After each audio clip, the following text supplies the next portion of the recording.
Am I in the right chat? Ah, I think I am. Oh my gosh. Okay. Tell me if you hear me, please. I need to know. I don't know. Mimi's like, is the chat going faster? I don't know. You tell me. Oh, fuck. I should have just stayed on the other stream.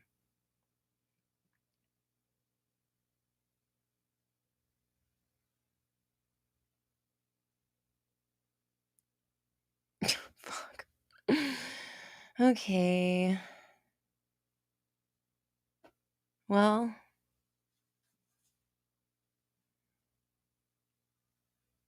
it's still doing it. So we'll just have to deal, I guess. If you're just joining us, the chat is on a minute delay. So we stopped the stream and started a new one. And it's still okay. I'm gonna say a word. Banana.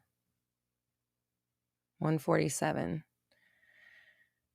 Yeah, I don't think it's working. Fudge. What the fudge? Why are you doing this? Why are you doing this? Why have you done this? All right, it just is what it is, you know? Like I don't know what to do about it. So Keldubs just said banana. 145. So we're on a 30-second delay. Mama says it's not delayed for us. I think it is. Everybody's coming in with banana. 30 seconds. Yeah. So anyways, okay. We were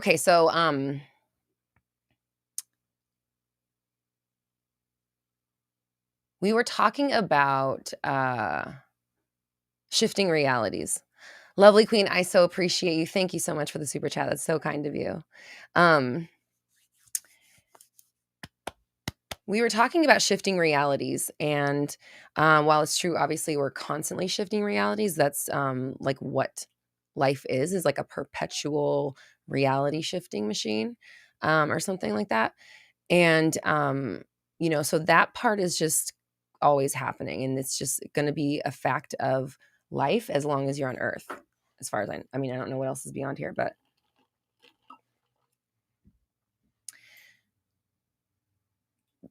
manifesting or moving to different versions of reality is always going to be the deal here. So that's happening. Mama, you're not having the delay right now.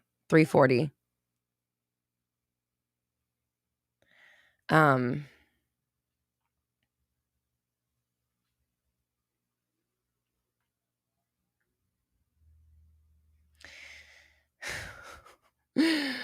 So sorry guys. My brain stays focused so easily. No.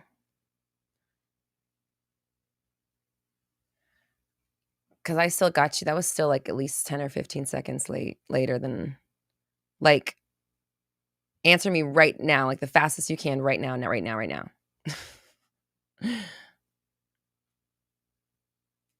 Is it fixed?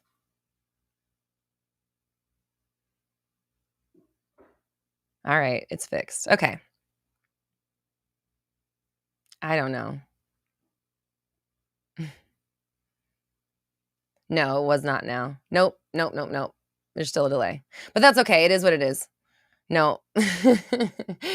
That's cool. It's fine. We'll just roll with it. We're just gonna do it because fuck it. What other option do we have? So shifting realities happens all the time. It is the nature of Earth and how you move through. Hold on. Okay. How do I say this? How you move through the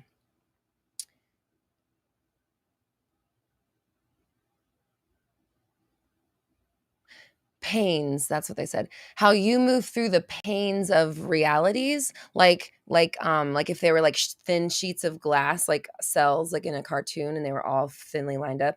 How you move through those is your timeline on Earth. So lovely queen, thank you so much. You are so kind. I so appreciate you. Thank you. Mama says, I thought you keep it delayed on my end. I do, but this is much more than it's usually like 10 seconds. It's never been this long. So it's just like, it's noticeable. That's all that's happening, for me. So those panes of glass, as they're showing them to me or explaining them, the current you has a logical arc of like what pains should go, in what succession. Like we all have this idea of like what's possible for life, and like how long a month takes, how long a relationship takes to unfold, how long it takes to make money, how long it takes to get clients, or whatever your deal is, how long it takes to become your ideal, literally anything. We have these expectations of how that should go, what the logical next step is, right? That's what Abraham thinks, or Abraham says, right? Isn't that what Abraham says? Logical next step. Somebody says that. So we have this logical next step, and not just next step, but we have the logical like arc of our own timeline that we kind of expect. Like you watch other people get old, you watch other people run a business, you watch other people have relationships, you watch other people and their health, you watch other people and how they spend their money. Like there's so many things that we watch other people do, and there's an assumption that that's what life is, and that's what it's supposed to look like, and that's how it looks like for everyone. But that's not true. I mean, that's not doesn't have to be true, right? Like it's whatever you say it is. So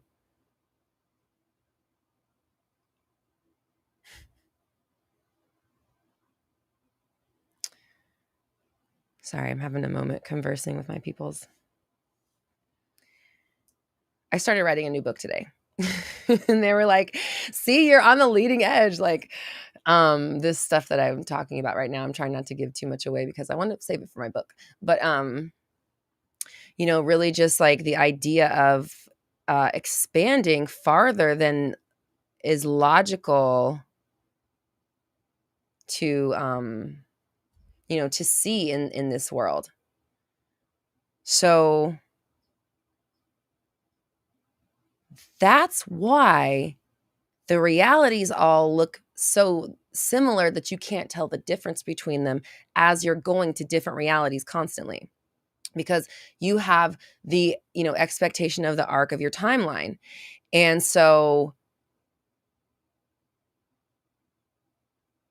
okay, sorry, I'm so good at focusing on one thing at a time. And so you essentially align the panes of glass that you're or the panes of reality that you're moving through into an expected sequential order. And that's exactly why you live these lives that are so much, not that it's bad. We all do this, right? Or not anymore. We have been living these lives that are just so similar to our past, so similar to the, lives and pasts of other people, just a continuation of what we've always had. And if you want to break free from that, you have to start thinking beyond it and believing beyond it and conceptualizing beyond it. Because I know one thing from like group coaching, one thing we found out. So we're doing the Activate Your Power right now. That's our current December group program. And one of the things that came up was that there was, from the people in the chat, there was an inability, maybe not an inability, but maybe a hindrance, or what's the word I want to use? I'll just say what they said. They have a hard time seeing the big picture. That's what they're saying. So being able to think outside of your own box is like part of what is required to manifest outside of your own box, right? Like you have to be able to conceptualize it and think of it in order to obviously bring the reality to you, right? So focus. I'm good at focusing. So, talking about shifting realities, I know this is a long-winded way to get to this question. 11:11, just for a second. Is that okay? Someone's asking you how to shift a reality with a different past. Okay, Reem, you need to be on my New Year, New You master training, okay? Because we're literally talking about that. Reem says, "Can you please tell me how to shift reality with a different past?" I um I am literally teaching I know I just said literally a bunch of times. I'm teaching a program, a master training about this um on December 28th. And actually here it just went on like on sale today, so I was going to announce it later, but that's like part of what we're talking about. So I don't want to answer anything just yet until after that program, of course, so I can make sure that I give all of my, all of my nuggets are going into that. So that's where I want to put that. But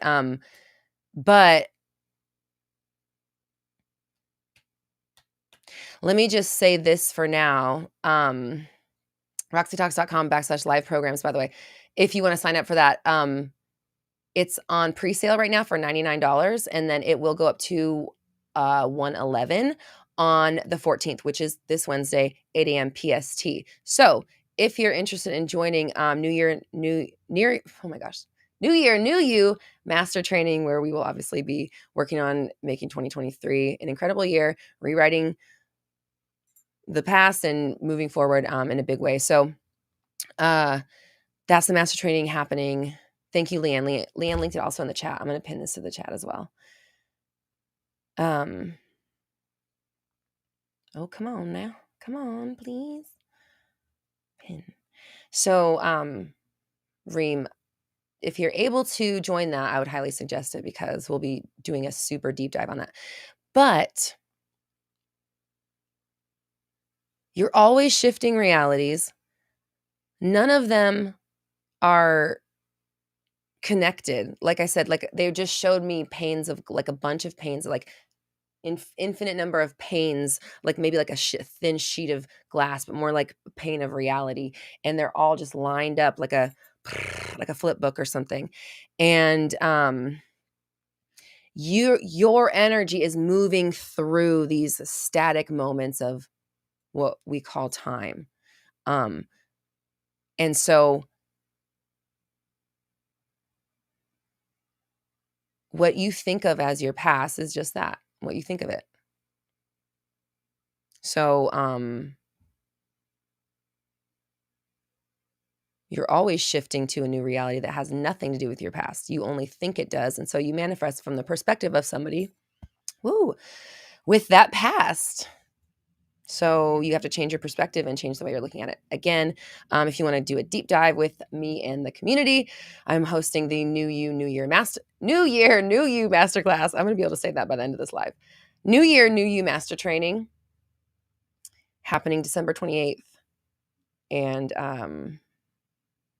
it's on pre-sale right now for $99, and the price will go up to $111 on Wednesday at 8 a.m. PST. So RoxyTalks.com/live programs. That's what's going on there.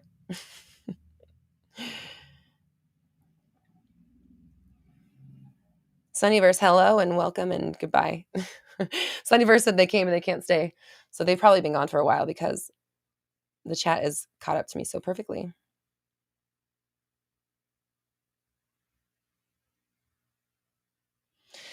Shantae says, this is reminding me a lot of parents. It's common for people to succeed about the same as their families. It's a huge deal when someone is the first to go to college. Yeah, exactly.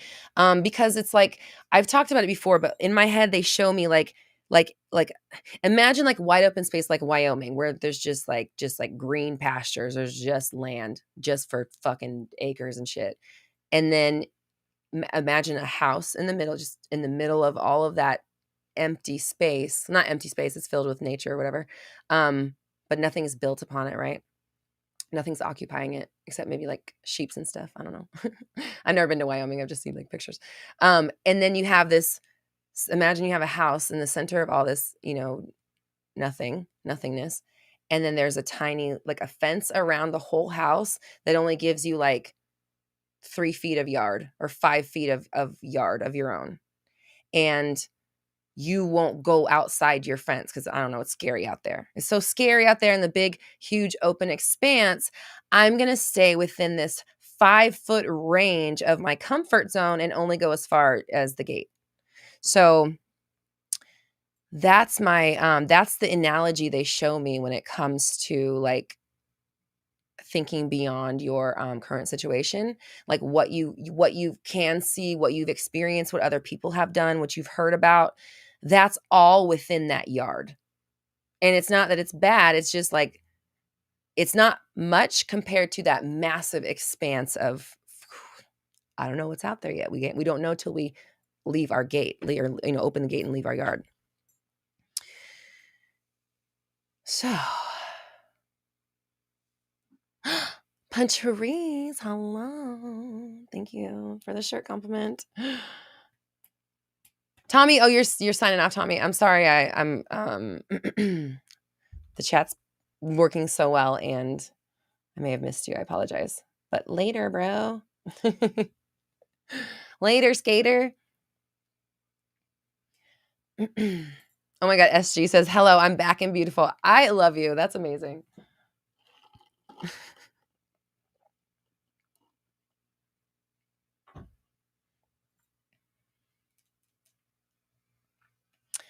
So,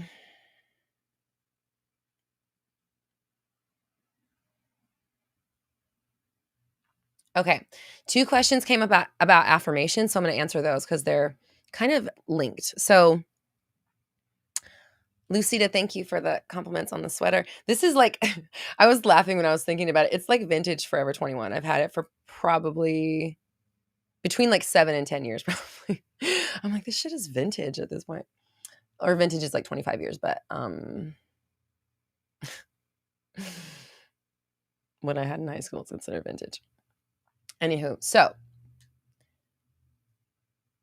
Judy, what is the name of my first book? I don't have a name for it yet. I have a few ideas, but I don't have it yet down. And I've only written like I feel like there's going to be 12 chapters. It just feels like the number that keeps sticking out. And I've only written like 4 of them. I don't know, and they're not in order, so I don't know even like what the order. I mean, I know actually because the first 2 chapters are written sequentially, so I at least know those 2, but the other 2 are just there, and I don't know exactly what it's going to be like or how it's going to fall into place. So that's going to be interesting, and it'll be a fun discovery for me as well to see how. Oh my God, my brain just said choose your own adventure. I used to love those books. Oh my God. What? OMG. Hold on. How would I do this? Leanne, please put in our notes, choose your own adventure. I don't know exactly how that could happen or what the thing is, but that's just what they said in my head. So I love being connected to my intuition. Isn't it nice? Who here is like actively meditating every day and connecting with their ideal selves and like, or connecting with their higher self or their spirit or God or whatever, and like really working to embody that energy throughout their day? It feels really good, right? Like it's kind of cool to just be able to have that open channel of connection. I really like it. Oh, Tommy says it's not the chat. I've been busy all day writing my non-negotiables and setting up the Christmas decorations. Yay, have fun. I love holidays. I love all the holidays. I just love decorating.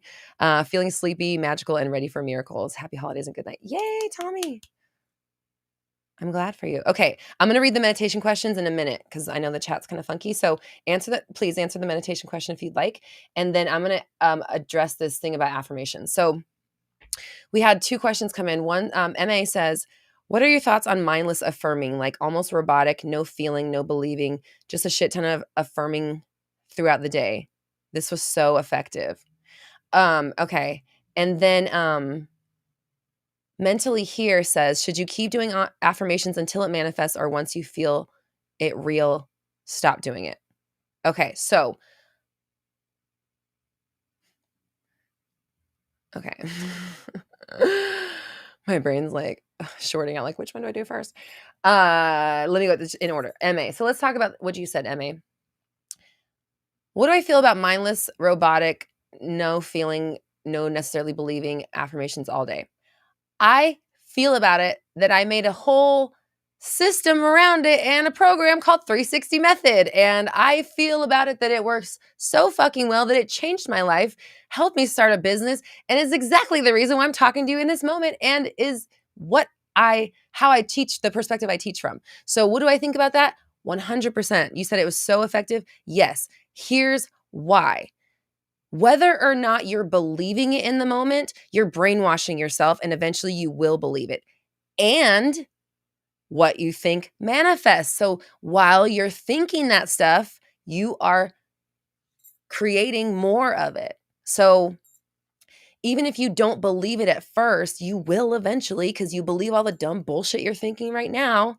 No offenses, but like all the dumb stuff that you believe right now is something you picked up along the way that is not a real thing, that you are letting dictate your life and maybe perhaps ruin your life, stop you from doing things that you want, stop you from ascending. And it's dumb and it's BS, and it's elementary, my dear Watson. I don't know why that came up, but that's what they said. It's so elementary. We are adults here. We pay attention to our thoughts, and we are intentional about what we're doing with our thinking so that we can live the lives we want. Otherwise, what are we doing here? Just moping around, fucking feeling sorry about ourselves, bumping into shit. Like, what's the point? We came here for a reason. We came here to do something. You came here with a spark in you. So what is it? Go fucking do it, right? I think personally, affirming something that you don't believe that is quote unquote positive, or we'll say productive, meaning it would lead you to your ideal reality, not take you away from it. That is better than, and even if you don't believe it, that's better than thinking the dumb belief you don't want. Right? So if the option is continue believing the thing that's keeping me stuck, or this thing, fucking yeah, life's great. This is the better option. This, I promise you, the fuck my life is not the option to take if you want to unfuck your life. So on the turn my phone on silent, sorry.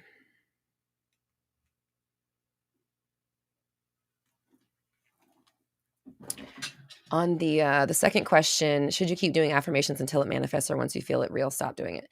The answer to that is like, this is why I wanted to piggyback off these two, is that if you had it, you would be saying affirmations of you having it already, right? So like okay, this is just the easiest example. If you were thirsty, your thoughts would be about thirst, dry mouth. I'm thirsty right now, actually. Hold on. My thoughts are about thirst right now, but as soon as I do this, my thoughts are about, ooh, that's cool. Lemony, yummy. Ooh, I feel refreshed. Okay, what's next? Right? Because I got the thing that I was lacking,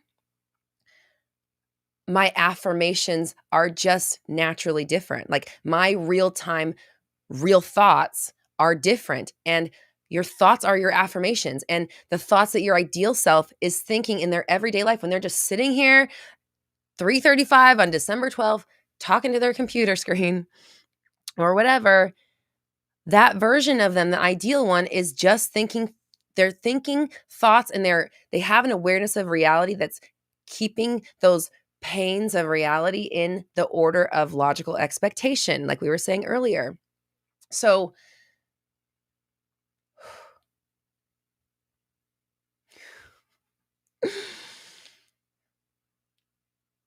sorry guys, I was recently diagnosed with ADHD twice. I got a second opinion. And Sometimes the fucking train just like leaps off the tracks and I'm like, where's the train? And the tracks are empty. So let me get back to what I was saying. So so if you had the thing you were manifesting, your affirmations would be different just by nature, right? Like, if you needed a bill paid and then it got paid, your thoughts would not be, I need a bill paid. They just wouldn't be. They would be, it doesn't, probably wouldn't be about bills at all. It'd be on to the next thing. You'd be like, okay, good. I can think about fucking whatever. I can go back to my life. Right. But before you pay the bill, your affirmations are probably, they shouldn't be, but they might be, I need this. Where's it going to be? I got to think. And then 194 minus. You know what I mean? It's like this constant, like chipping away at your abundance, right? So that's not going to get you abundant, right? Because this stuff is replicating. So, should you keep doing affirmations until it manifests, or once you feel it real, stop doing it?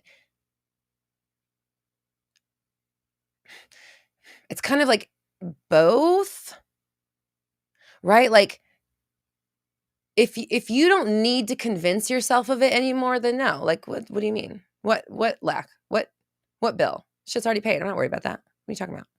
Paid that last week. What? It's just like, what do you mean? Right?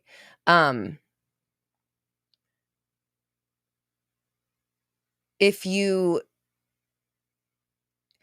when you're convinced of it, right? Again, like when you have it, whether it's real intangible in the 3D or not, your perspective on the matter changes. That's where I'm trying to get, right? What I'm trying to get to. Once you get the thing, whether it's energetically or physically, your perspective on the matter changes. And now you are manifesting a new reality where you actively have it in the moment, right? That's what's going on. So, should you keep doing affirmations until it manifests? I don't know. Do you have to until you believe it? Or do you believe it? You know? So, I know we had some questions. Okay, I was asking people, and I don't even remember what the question was, but I know you'll remind me. Oh, I was asking about meditating. So I wanted to ask. I was asking who is meditating regularly and really in cahoots with their spirit guides, their higher selves, your God, whatever it is that you believe is there for you, whatever that voice, that person you talk to out there. Not the voice in my head, but like it's something else, right? It's the intuition, it's the inspired thought, it's the spark, it's the excitement, it's the what if it's this. It's just that little nugget of like just the little first spark of like a match before it's the flame catches. It's just this little tiny bit that if you follow it, it will lead you where you want to go. And actually, I wanted to tell you guys a story because I had let me tell you about my manifestation weekend. So, I was in Vegas with some family. We met up in Vegas and for a birthday. And I guess just being around like my family and like, it was Christmas and stuff like that. I was aligned because we had so many synchronicities and like the people in my family don't really like subscribe to this stuff or practice. So I knew it was me, right? Like then they weren't noticing that many things, but my husband and I were noticing a lot of the synchronicities. And what day was that? I guess it was on Friday. We went to the Bellagio to look at, they have like a Christmas setup with a bunch of trees and like giant gingerbread houses and like big old polar bears made out of like white roses and stuff. And it was just really beautiful and just like a cool, like, spectacle to behold. And while we were in there, somebody wanted to, like do a little bit of gambling. I'm not really a gambler. Like like my view on it is like I'd just rather have my money. But obviously that's not like a risky manifesting thinking or like fearless thinking. So we were just like hanging and just like watching, this person, like a couple people play. And my grandma came over and like gave me a $5 bill and she's like, why don't you just, put it in the penny slots and hit the button a couple of times. And so I sat down and I'm playing on the penny slots, and which it's not like you're betting a penny, you still have to bet like 25 cents. But I was down to like, so I was betting ones. So you can bet like 1, 3, 5, 7, 9, something like that. And I was betting one time. So just one quarter. Obviously, if I bet 3, it would be 75 cents. Okay. So I did the whole $5, and it was like up and down, whatever. And then finally I had 4 credits left. And it was like, I looked at the thing and the 3 was like, just push me, bitch. Just fucking do it. You know you want to do it. Just fucking push the 3. And then I looked up at the screen and I was like, do I want to risk? Like, do I want to? I don't know if I want to. Fuck it. And I pushed the 3 and I won $30. And then I took my cash out and I fucking walked with my cash. So, oh, and here's the funny part. There was like a Christmas gift store in like around the Christmassy thing where the big setup was in the Bellagio. They had like a gift store attached to it. And it wasn't, babe, are you in here? I don't know. I meant to bring it in. It's not a Christmas thing, but they had a little Buddha, like a gold Buddha, like a little money Buddha. And I don't know why I was just drawn to it. I was like, well, he's gold and sparkly. Of course I was drawn to it. And I was like, I think I want this in my house. And I was like showing it to my family and we were like rubbing its head and stuff. And then I fucking won $30. So that was fun. And then we went to this other thing that was like outside, and we were talking about how we wanted it to snow and how like I didn't even know it snowed there and whatever. And then we were driving to this one thing. We ended up going past the turn we were supposed to be on, and we had to like make a U-turn in this other area, and it was like lightly snowing over there. So we ended up driving through a dusting of snow, and it didn't like where we were was not that far. It didn't end up snowing at the thing we were at the whole time, but we went through the snow after like talking. Anyways, lots of synchronicities. Vegas was fun, and I'm a little tired today. I was up till 4 a.m. this morning, just finishing up some work stuff, and here we are. So that's my life. Let's talk about your meditations. Okay. Judy, you're so sweet. You said you'll read the hell out of my book. I so appreciate you. Thank you. And I really want it to be a really great book. I want it to be something that really like breaks your mind open and is something that you want to come back to and read more than once. Linda says, I meditate every day, but I don't always connect. I'm kind of trying to just master being able to quiet my mind at all.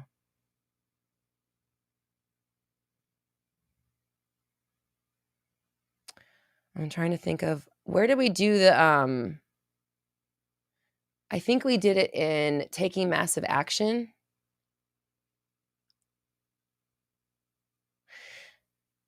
In Taking Massive Action, I taught them how to meditate and connect and like really like get in sync with that voice.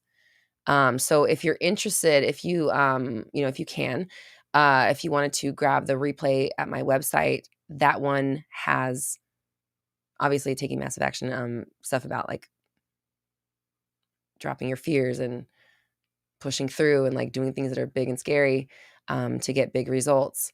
But I also teach them and talk to them about meditating and connecting and really diving deep into that. So if you want something that is a deep dive on it, I suggest that. The Taking Massive Action mini course. What do I call it? Mini course?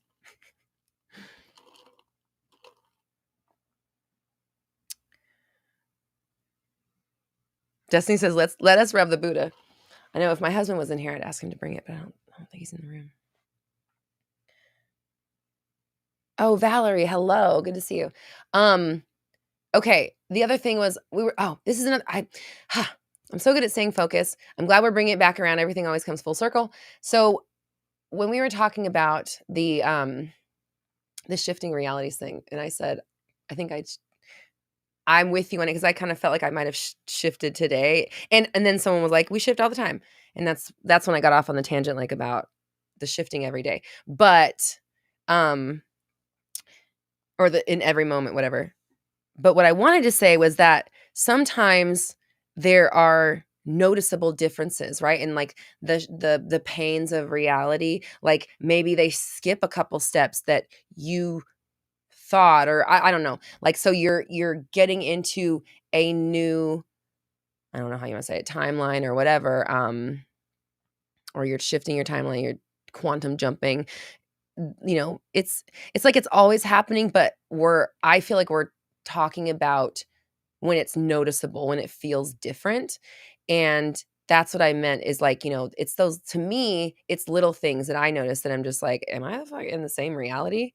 My husband and I had an experience, I think I told you guys about this last month, and we were driving somewhere that we have gone many times, and we, like, turned the corner to, like, go down the street, and it looked completely fucking different, and I was like, "This looks weird, like, what the fuck?" And he's like, "It looks weird to you too?" And I'm like, "Yes, this isn't like, I don't remember it looking like this, do you?" And he's like, "No, I don't remember this at all." And so we both were, like, thinking that.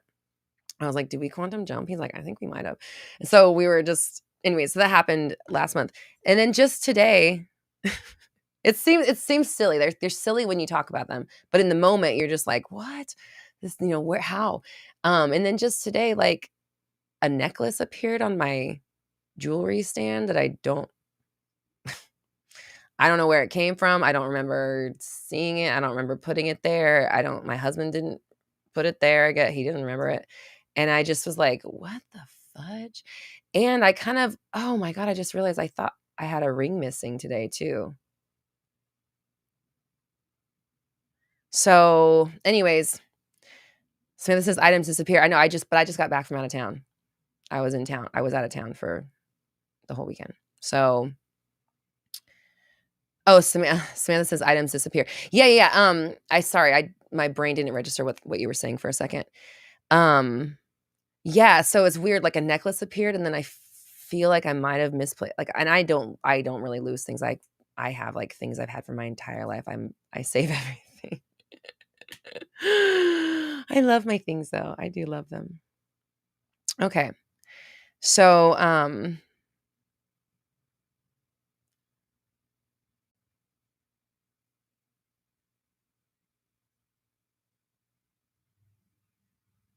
okay, all right. I'm gonna get back to people's meditations because I asked and I want to read it.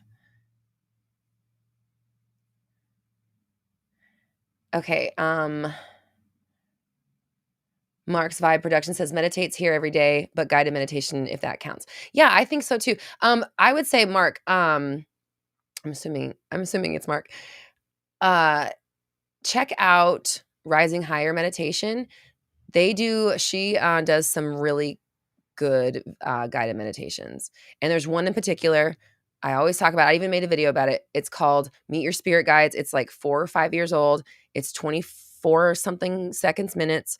And it is such a good meditation that, like, it opened my mind in, like,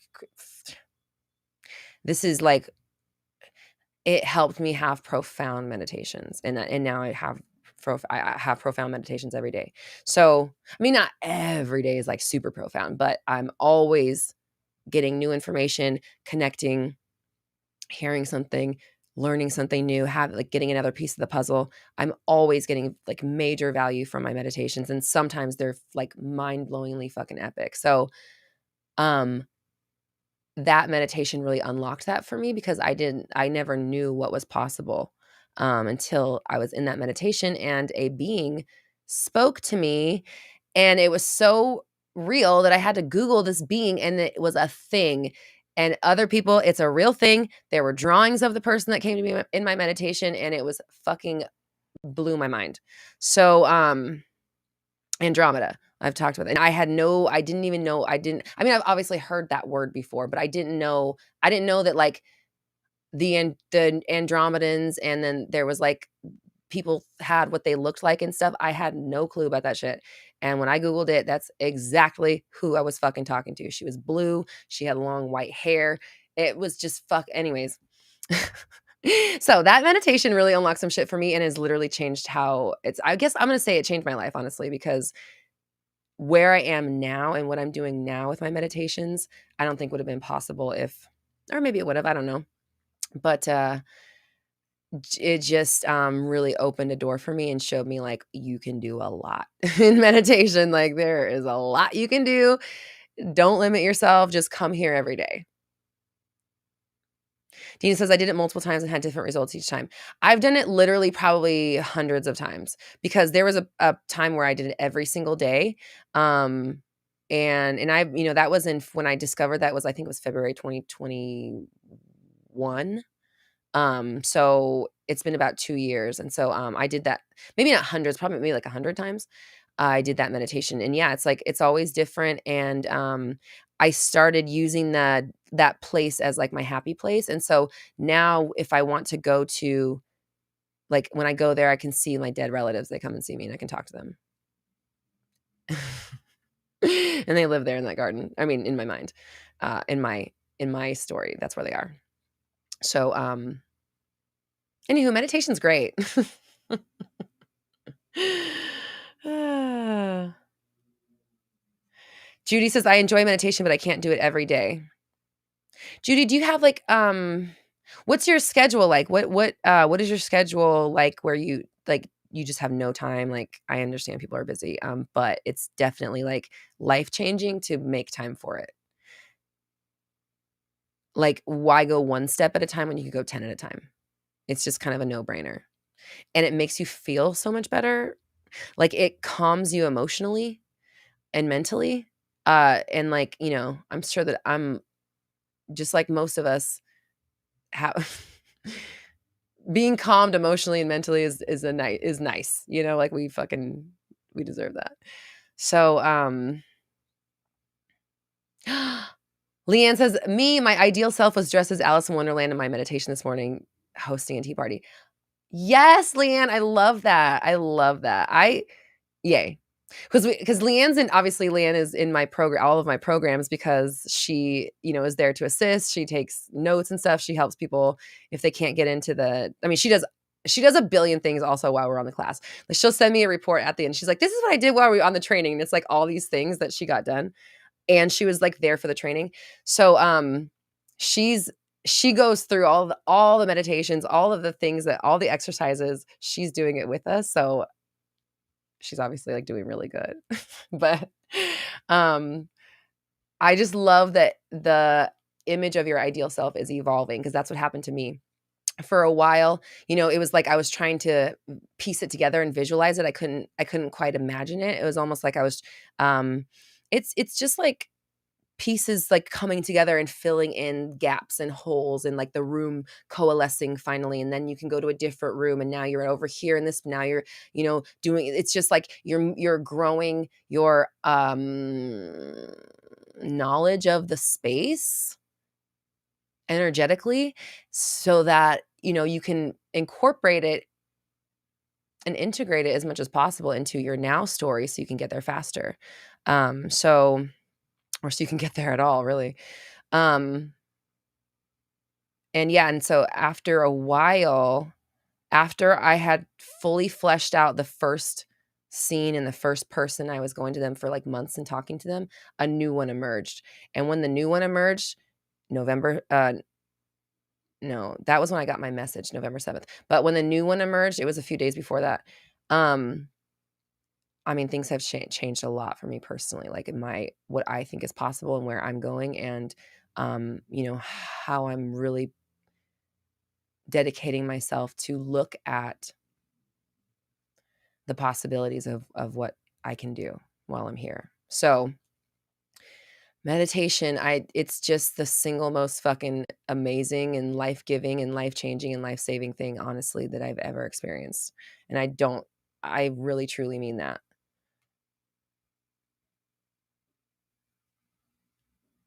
Dina says, "It feels amazing. And actually, yesterday I was feeling really sad and I meditated and my higher self was just holding me and was like, 'I'm here.'" Oh, see? See? That's why we need this shit. That like, how many of us need to be fucking held sometimes? You know what I mean? Like, and just cry or have your feelings witnessed, fucking have your hair patted. They're there, like how many of us need that just anytime, randomly, or all the time? It doesn't really matter, but you can get the emotional fulfillment of it, the way it feels on the inside, without having to feel it on the outside, in your meditation.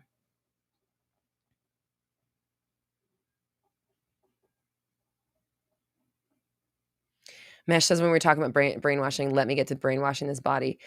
Psh, that's what I'm doing. I'm as I'm sitting here, my stomach is like growling so loud. I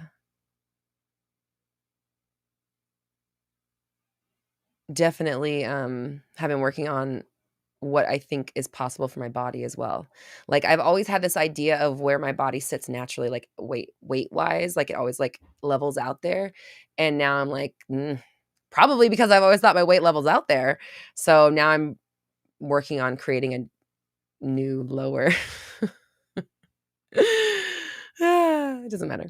But I'm with you there. So I understand. And it's just like it's a daily practice of just watching my thoughts about what I not and it's like you have to watch what you think about what you eat, not just like you're not just watching what you eat, you have to watch what you think about what you eat and what you think it's going to do to your body and if you're allowed to have it and if you should have it and if it's good, if it's bad, if it's going to do XYZ, if you're going to need to work out or go on a diet next week, I'm going to have to starve myself next week or whatever. Like any sort of stuff like that is reinforcing the fact that you don't have the body you want. So there's a lot because I'm like actively working on this right now, I'm realizing like how many thoughts are related to my body and like what it do.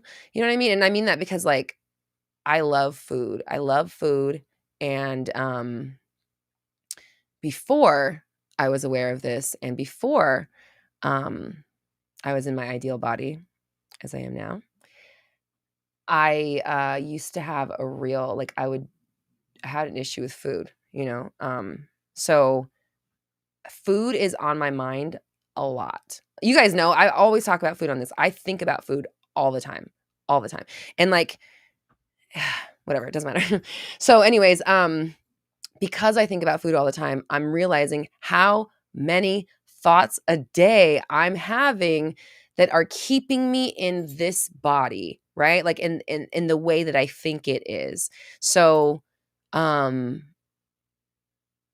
out 360 method if you want to work on if you want to work on getting your thoughts on board. We're going to be opening up 360 for the next round in January.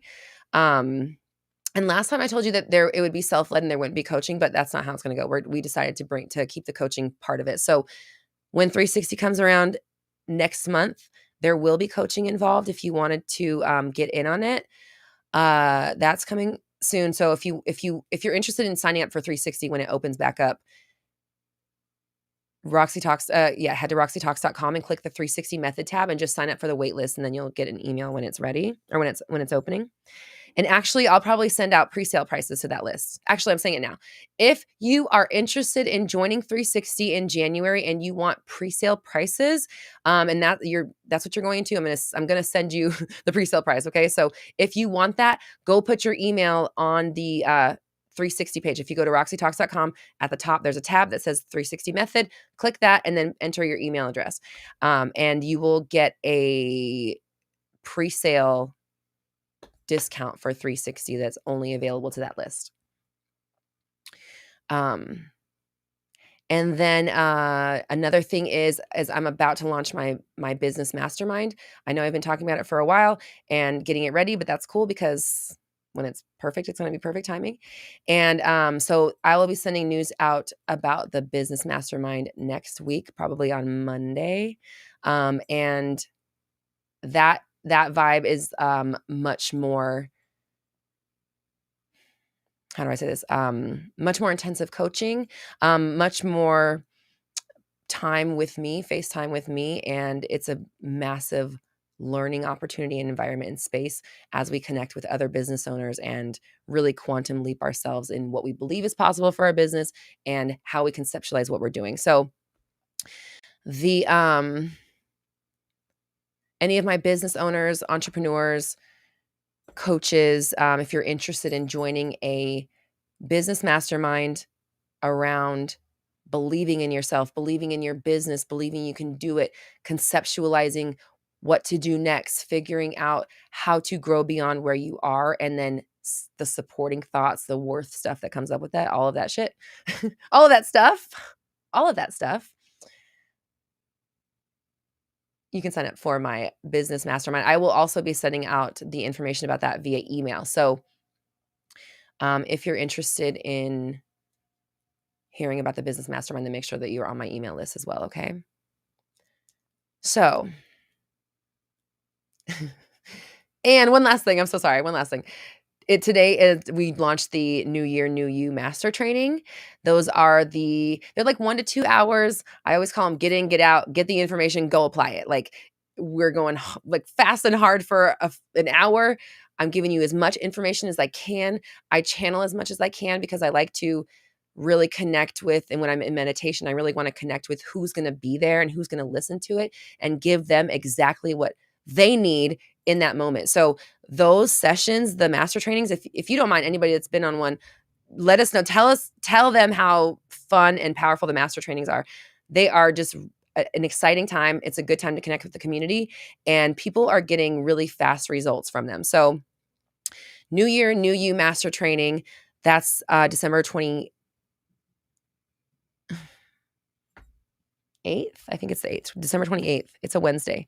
And those are on sale right now for pre-sale at $99. And then they'll go up to $111 on this Wednesday, the 14th at 8 a.m. PST. So if you're interested in joining any of those things, that's what's going on right now, just so you know. And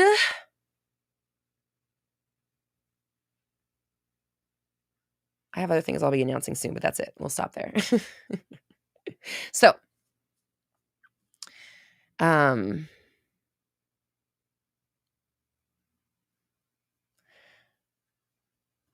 Jocelyn says, I can't wait to hear how Roxy came up with her 360 method. I appreciate you, Jocelyn, and I'll definitely be discussing that in the book, in my my first book. It sounds funny to say that, but literally I was given a second book today. So it was crazy too. It was like, it just like came up from the depths. That's been happening to me a lot lately. Like these things are like, it's almost like it's like if something was underwater and it was submerged and then it like was freed and it just like floated to the surface and then you could see it clearly. That's been happening to me in meditation where these things are just floating up to the surface and it gets clearer, clearer, clearer, clearer. And then it's just this thing in front of me. So, yeah, I was given a new book, a second book today. And so now I'm like, now I really want to write my first book because I sat down to just like write what I was given. And I was like, okay, I do not want to explain manifesting in this book. So I need to finish my first book and get it out so that I have a baseline. People know what I'm talking about for like, how I view the nature of reality and what we're doing and stuff, so that I don't have to explain that in this other book because that's not the vibe. That's not the concepts. We're talking way fucking bigger and beyond. So anywho, and all of this stuff I always also incorporate into my trainings, into my courses, and helping with my my clients, my coaching clients and group program clients, giving them, as much information and guidance as I can. And obviously here too as well. Sometimes I get a little distracted and veer off course, but we're back on. So let's get back into the questions. Perfect timing. So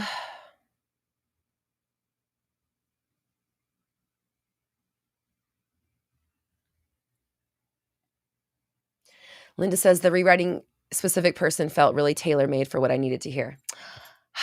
I love that. I love that. And Linda, didn't you won the giveaway, didn't you? So that's how you know that like it really, the information is there for the people who are going to listen to it. Because Linda came through like that morning, because we, Jen, shut up. I'm just kidding. Shut up, Jen. Just kidding. Linda came through that morning and you still felt like it was custom tailored to you. So I love that. That's, you know what? Hold on.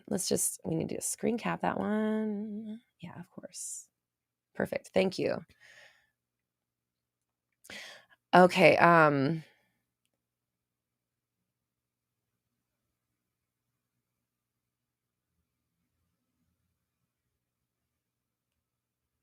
Leanne says, what's cool is you get the replay of the master training. She said, I just went back and watched the Rewrite Your Specific Person over the weekend. Oh, you did?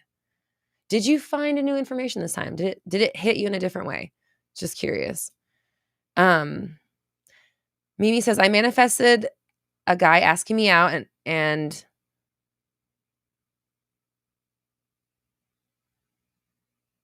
aren't trying to find in, so I don't know what that means. But I see, okay, the next one says, I've made a huge step in my journey. I can now catch myself in the negative thoughts and change it to my new story. Proud of you, Mimi. That's so awesome. I'm really excited for you. And, I know you're working hard and I know you're really focusing and it's paying off and that's fucking rad. And you should celebrate yourself because you deserve it. Jen, you're silly. One of my bestest friends in the entire world is named Jen. And I'm just like, I know it's not her because that's not her screen name, but I'm just, it makes me think it's her and I want to talk to her. And it's Jen with 2 N's. That's why I'm like, it's very rare to see a Jen with 2 N's. So it's giving me my feels about my bestie, which I have a few. I don't want the other ones to get, I think I'm not acknowledging them. SG says, pass the test, help me reframe setbacks. Nice. So glad to hear that. And when you reframe a setback, then it's no longer a setback, right? It's a fucking step forward.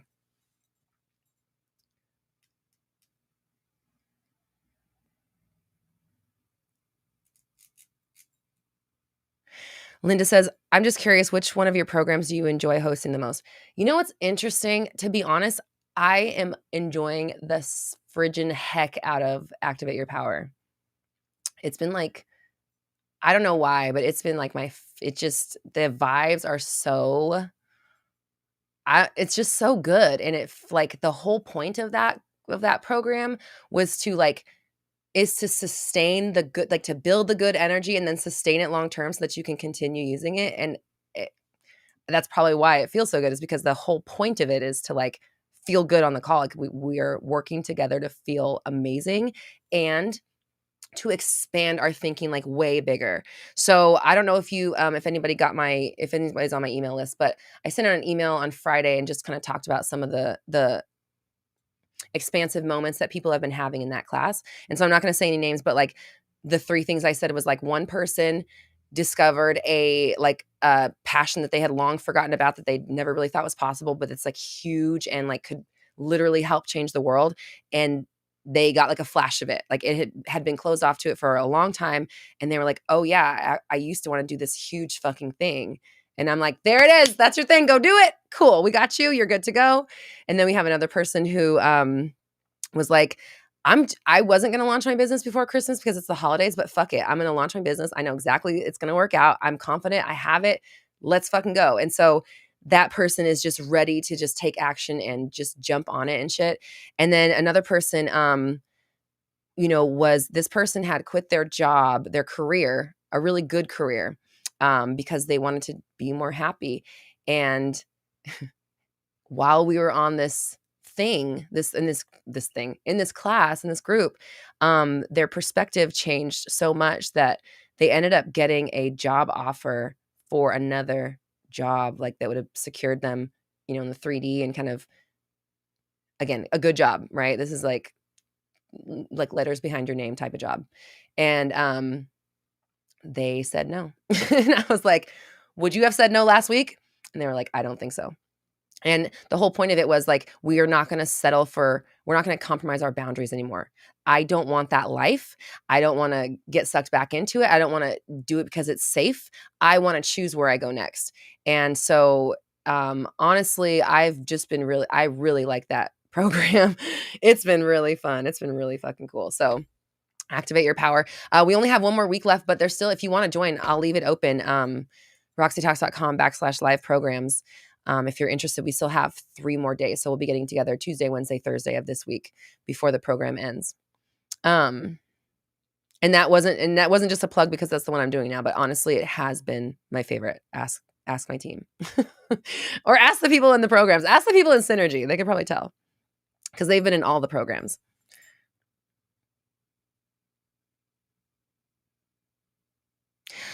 Ravisha says, same. I have letters behind my name. I'm new. I left my company and started my own business. And this is what I told that person was like, you know, like, they were like, I feel like I maybe not wasted time, but I just like spent so much time doing that and not doing this other thing that brings me passion, yada, yada, yada. It's going down that road. And I'm like, no, your, those achievements make you expensive. The fact that you have that certification or whatever it is we're talking about, because I don't want to give anybody's stuff away. The fact that you have that makes you so much more expensive than anybody else that you're going to be, you know, in the same genre or whatever niche as, right? You're going to have an edge in the market. Not that you're better or whatever, you just have something that the other one, no one's going to have that degree in the field you go into, or that like experience in the field you go into. So, you know, again, we're working on really expanding what we think is possible for us, and then just not believing this old stuff anymore. Because why? What's the point?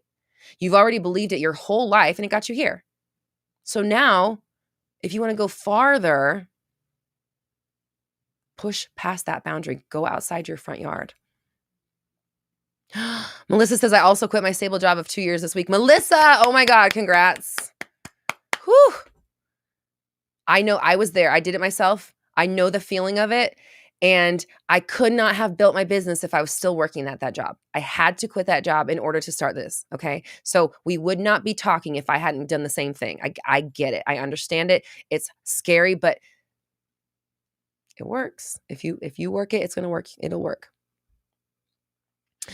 Destiny asked about my glitter eyeshadow. This is it's Stila.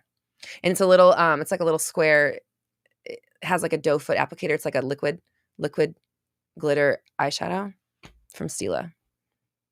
Thanks. It's literally my favorite eyeshadow product, and I was just looking today that I need to get a new one because I love it. Okay. Ravisha says, yeah, but how do I manifest clients in 3D? That's definitely something that we're going to be talking about in my business mastermind that is starting next month. If you're in a place to go down that road, if you're able to invest in that way for your business, I can tell you it's going to be really expansive. We're going to have huge conversations that are going to blow your mind of what is possible for you as a business owner.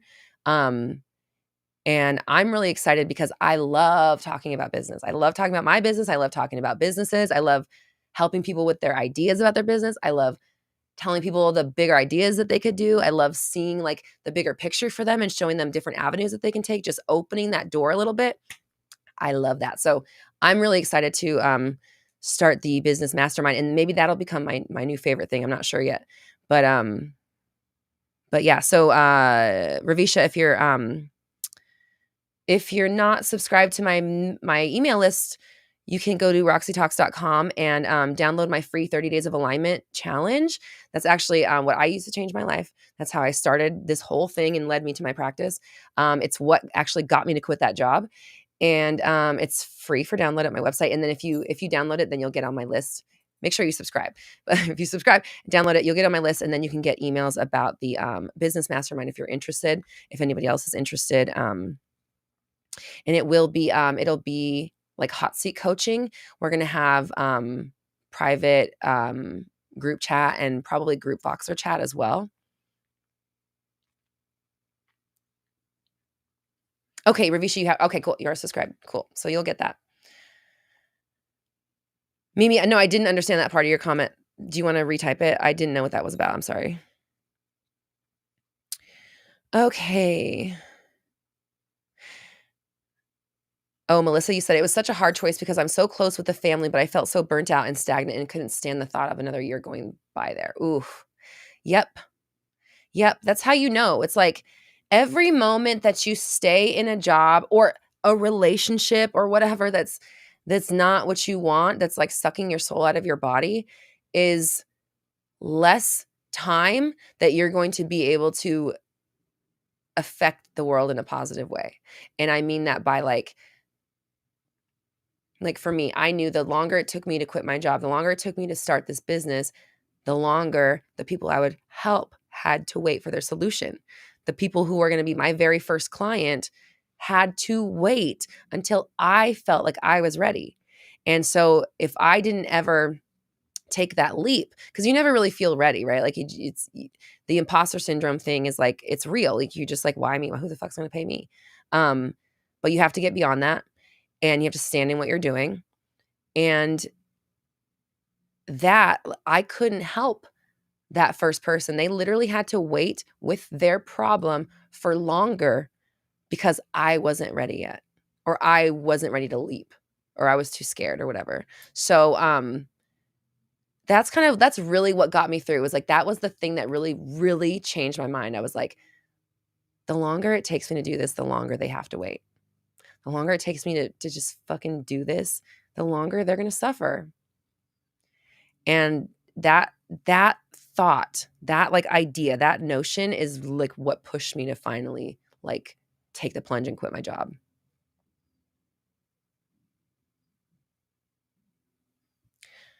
Dina, are you over here affirming no contact in my chat? Don't make me, I don't want to yell today. No. Dina.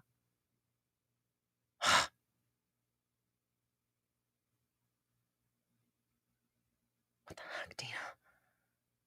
I'm gonna rephrase your thing. It's great that we all get regular contact from our SP, right, Dina? We get such regular contact from the SP that we don't have to affirm it. It just is.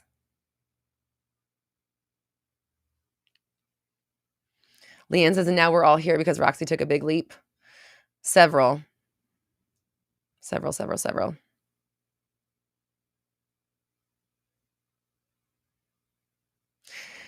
Girl says, off topic, I sent someone your sexy affirmation MP3 video and they told me their dream was so vivid and pleasantly surprised them. I got to send that to Malachi. Just so you guys know, if you guys ever like leave us comments about the sexy meditation, well, if you leave us comments about any meditation or affirmation, we like screenshot it and send it to each other. But because I want him to know people like this stuff. But when it's on the sexy affirmations, just know we be screenshotting and sharing that. Not to a bunch of people, but it's on YouTube. I mean, it's not like it's private, but we share it to each other and we have a little giggle because some of the things that people say in those comments, oh my God, this shit that I've read on the comments of those sexy affirmations. So I know they work. Oh my God. If you want a laugh, go look at the comments under the sexy meditation.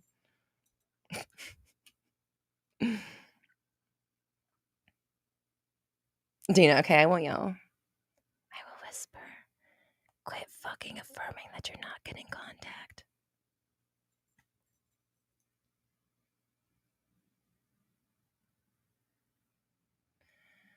Dina said, I'm actually so scared. It's never going to happen for me. I could cry.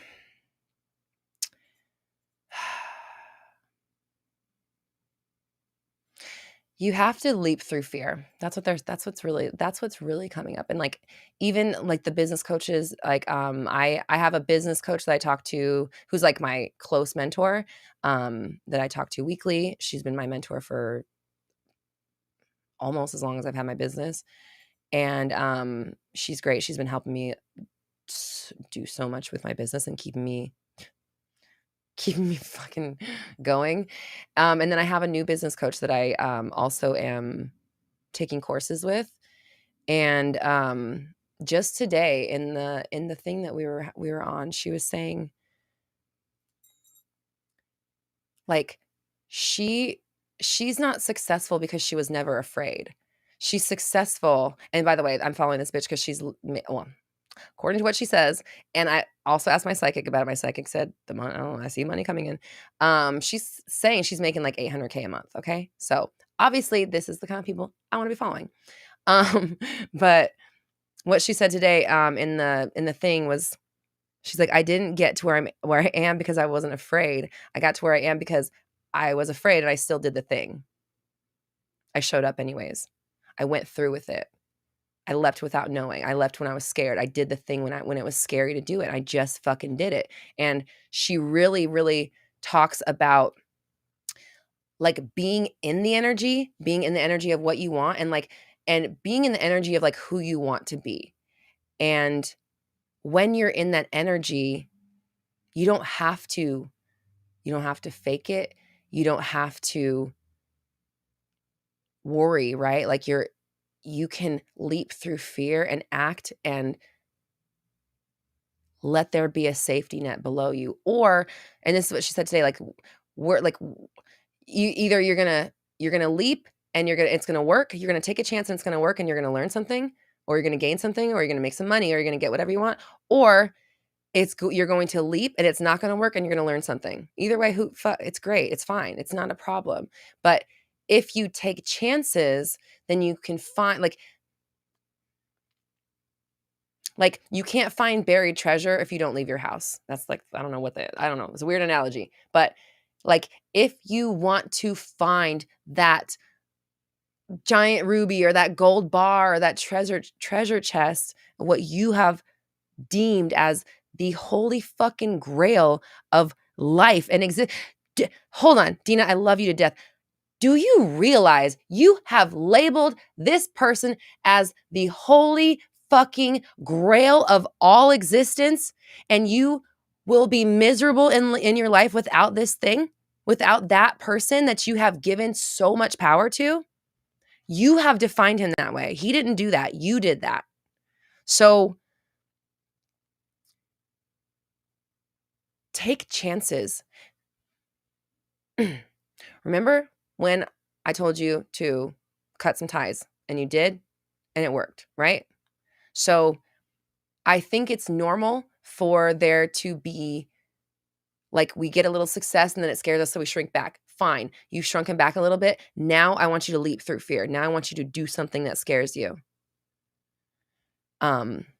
Lucida says that's true courage. It is. It really that's what courage is. It's not being afraid. It's doing it even though you're afraid. And knowing that it's going to work out for you. And another thing she said today was that she has this mantra for herself is that I always win. Or no. I win in every situation. I win in every situation. That was hers. And I was like, oh shit, that's interesting because I forgot to tell you this part. When I was in Vegas, when I was doing my slots, I told you I was like dwindling that $5 down quarter at a time. I just kept saying, I always win. I always win. I always win. I always win. I just was affirming that over and over. I always win. I always win. I always win. And I motherfucking won. So Deanie said, I even told him, I think the sun shines out of his ass. You know what? I can tell you what comes out of his ass and it ain't no goddamn sunshine. Okay. You said, what is my action step though in this situation? Okay. You have to think about like, what are things that you could do right now to improve your situation, to feel better or to move forward? And whatever those things are, they're worth looking at. And a lot of times they have to do with giving up or letting go or turning away. You said I would manifest Liam Hemsworth instead, but I don't know if I can believe it. Oh, the Hemsworths.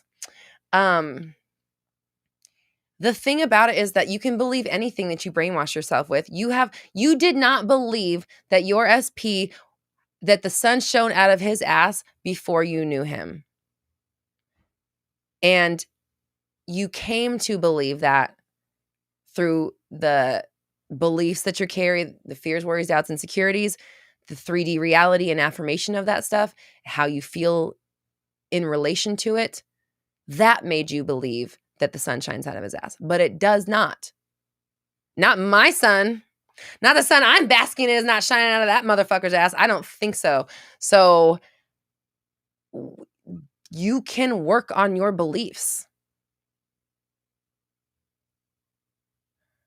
What master training was that? I'm like, I said that in a master training. I think it was the rewrite your specific person one, right?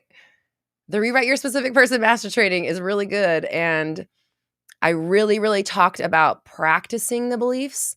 And I think that's what like is happening here is that like you're trying to manifest the reality, but you're not working on changing your beliefs about it.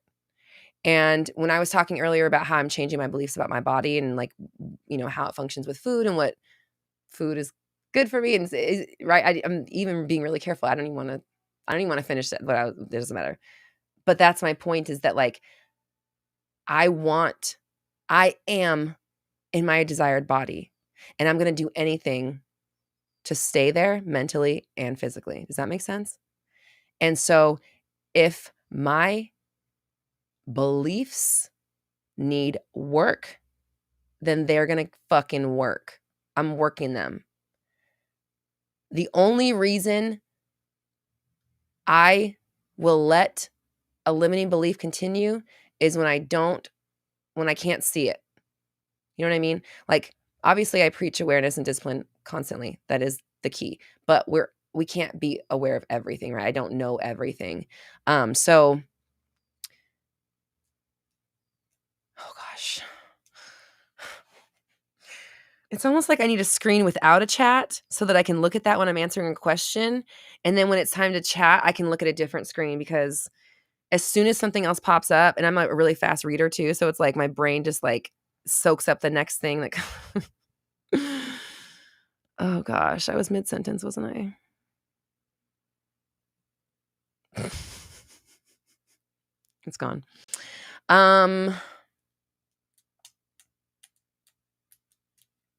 Practicing your beliefs. Yeah, I just got to practice them, because like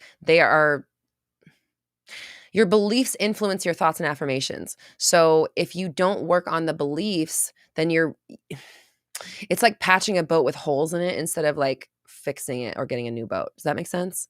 Like, patching it up is going to be a temporary fix, but it's not going to fix the fact that you have holes in your boat. It's never going to change that. Does that make sense? That's a really fucking good analogy. Okay, so like, yeah, I already said it once. I can't do it again. I could. Great, whatever. We said it once. Let's move on. Destiny says I should go live on TikTok. Oh, I can do that. I've never gone live on TikTok. Okay, Destiny. Guess what, Destiny? I'm in a season of fucking leaping. When I see a challenge or I see something that is outside of what I'm doing right now, and my team, please, let's go fucking live on Instagram. No. We already do that. Let's do the thing you said. TikTok. Help me, my team. Help me, my team.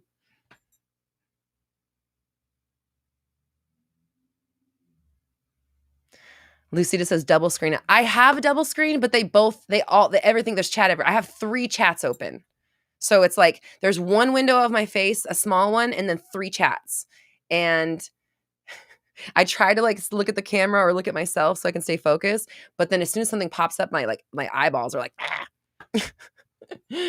So they go to it, go straight to it.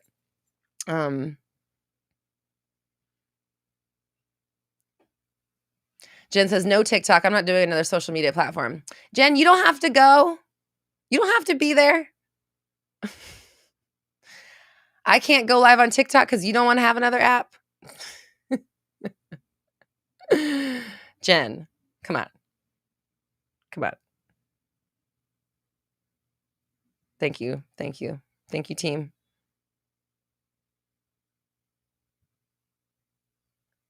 Lucita says Trinity energy. What do you mean by that? Because I will my brain is going to different places. Tell me what that means. I hope I don't sound like accusatory. I just really want to know what you mean by that.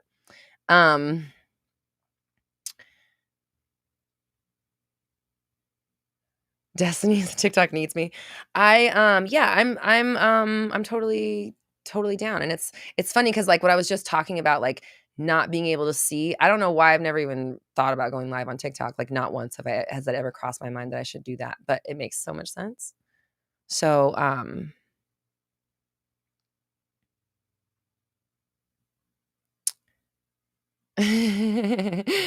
Mama says we obviously must follow you on every platform.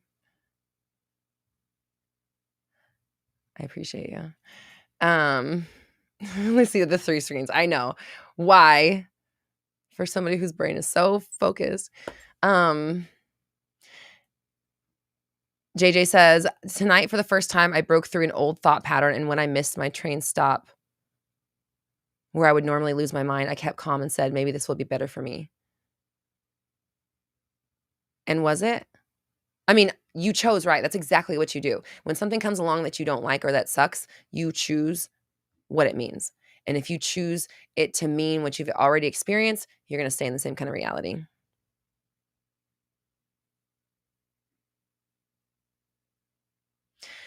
Lucita says, not sure why I said Trinity, though. I think I've been just noticing that energy lately. Well, it's weird that you said it because I wasn't going to talk about it today. It's not time, but we're in like the pre-sale for my January program, and it's called Trinity of You. So I was like, unless you got like, there's a very small amount of people that got the info about that could, maybe you're on that list. But if not, then you are really connected because that is something that's like happening in my world right now, in our world as Roxy Talkers. Roxy Talksers. JJ said, yes. So it was a good thing, right? It was good. Okay, good. We had someone, okay, so one of my clients, this happened when we were on the 21-day confidence boot camp. I think I told this story before, but we had somebody who ended up going to the train that they usually would take to work on their day off. They went on the train, day off, shouldn't have been there. It was raining. And they ended up getting lost and being on the wrong platform somehow. And while they were there on the wrong platform on their day off in the rain, all odds against them, they saw their SP, who they haven't seen in almost a year. And that happened while we were on that course. Like, I think it happened in the first week. So those train mishaps or mistakes can really turn into something cool if you let them. Jen, you're saying it's one of the most toxic apps, then maybe I should go on there and make it less toxic. I don't know. Everybody who's telling, like, I'm not going to download TikTok, like, that's fine. No one's telling you to. You know that you can, like, hear someone talk about something and like, not have to do it too, right? With love. With love, because someone's like, I am not downloading TikTok. It's like, nobody asked you to. Oh my God. When did I say fucking download it or shut the fuck up? I didn't. Oh my goodness. The times are weird. Destiny says TikTok is blowing up and the world needs Roxy. I appreciate you and thank you. Leanne says, I was afraid. I didn't think twice. I didn't even ask. I said, I'm singing with you. Wait, hold on. Did I make something? Okay. Leanne says, when I get inspired, I take, oh my gosh, I can read very well. When I get inspired action, I take it. Like last night, I got invited to my BFF's boyfriend's show. She played 2 songs and I jumped on stage with her during the last one. Are you talking about, Elena? Sorry, my brain just, brain fart. You said, I wasn't afraid. I didn't think twice. I didn't even ask. I said, I'm singing with you. And you said, but taking massive action was the program that helped unlock this for me. Yay. That's so awesome. That sounds fun. Anna says, I love that we're talking about trains and I'm about to get on one. An adventure is coming my way. Yes, Anna. Yay, 360 fam.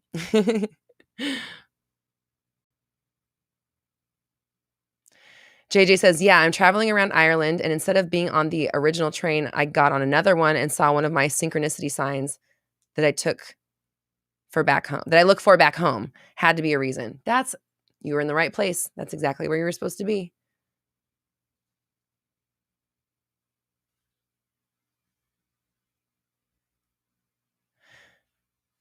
Jen, you said you always imagine doing karaoke with your SP. That's cute. That's a good visualization. And it's like, you can like, one of my like things of joy that I like to do that helps me, shit that brings me joy type stuff, that helps me stay in the energy of excitement and being, excited to be alive and be happy here and stuff, is I love to like turn my music up really loud and just sing in my living room like I'm on fucking like American Idol or something, or like not just American Idol, but like I'm on a tribute show for Whitney Houston or something. Like I'm up there singing with like Jennifer Hudson and fucking Mariah Carey, and we're doing a tribute show to Whitney, and I am also up there.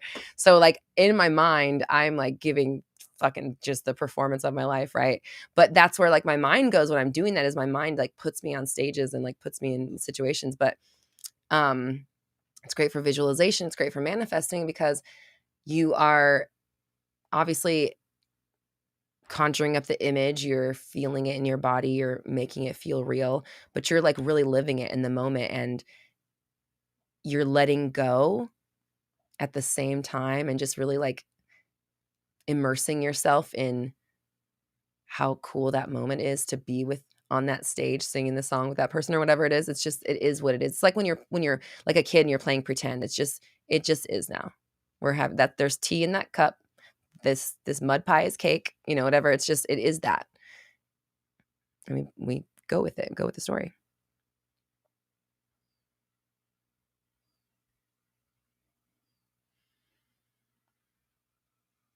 JJ says, one of my biggest manifestations in 2020 was to be in Ireland, and now I am. And so many things have happened on my trip that have had me just feeling and breaking out into grins. People think I'm mad. You're so cute. It's funny too because I was reading a book that was based in Ireland, and I've just finished it yesterday. It's called The Guest List. If you like murder mysteries, it's a good one. I actually really liked it.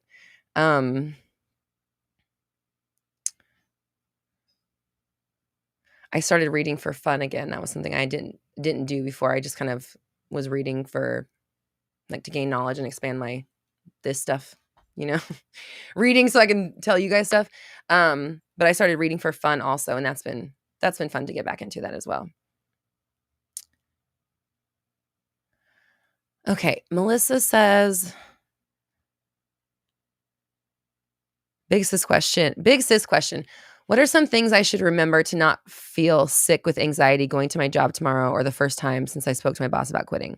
Okay, so we need to, this is the problem. Okay, Melissa, weren't you on Rewrite Your Specific Person? Were you on that? I feel like you were. I'm going to wait 30 seconds for you to tell me if you were on that before I go forward with what I say.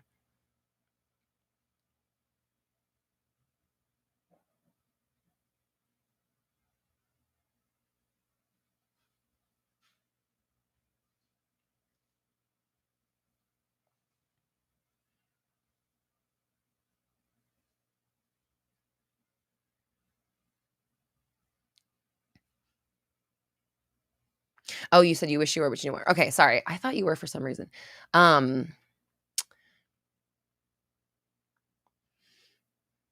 Here's the deal.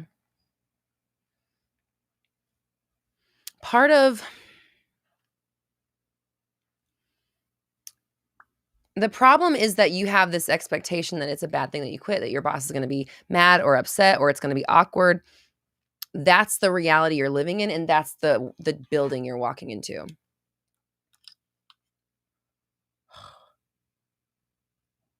I love this about lip gloss. It's my favorite part.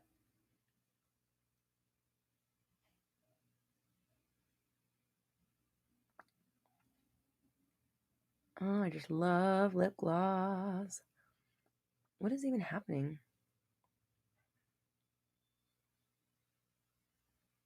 Oh my god. What the fuck? I'm having a lipstick crisis on live television or whatever this is.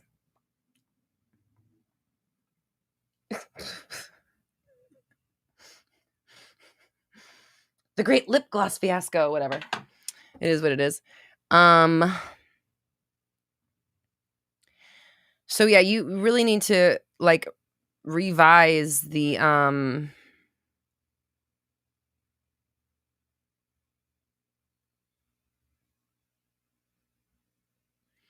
Mimi, yeah, sometimes I don't see the things in the chat. It's just a lot of stuff. Melissa says, I know you're right. Confrontation is such a problem for me. I want to get over. No, it's not. That's exactly what I'm talking about. It's a problem because you have all these sub-layer beliefs underneath it that don't support the idea that you could tell your boss that you're quitting and they would be happy for you. Like, that's the reality you want. I told them I'm quitting. They're super happy for me.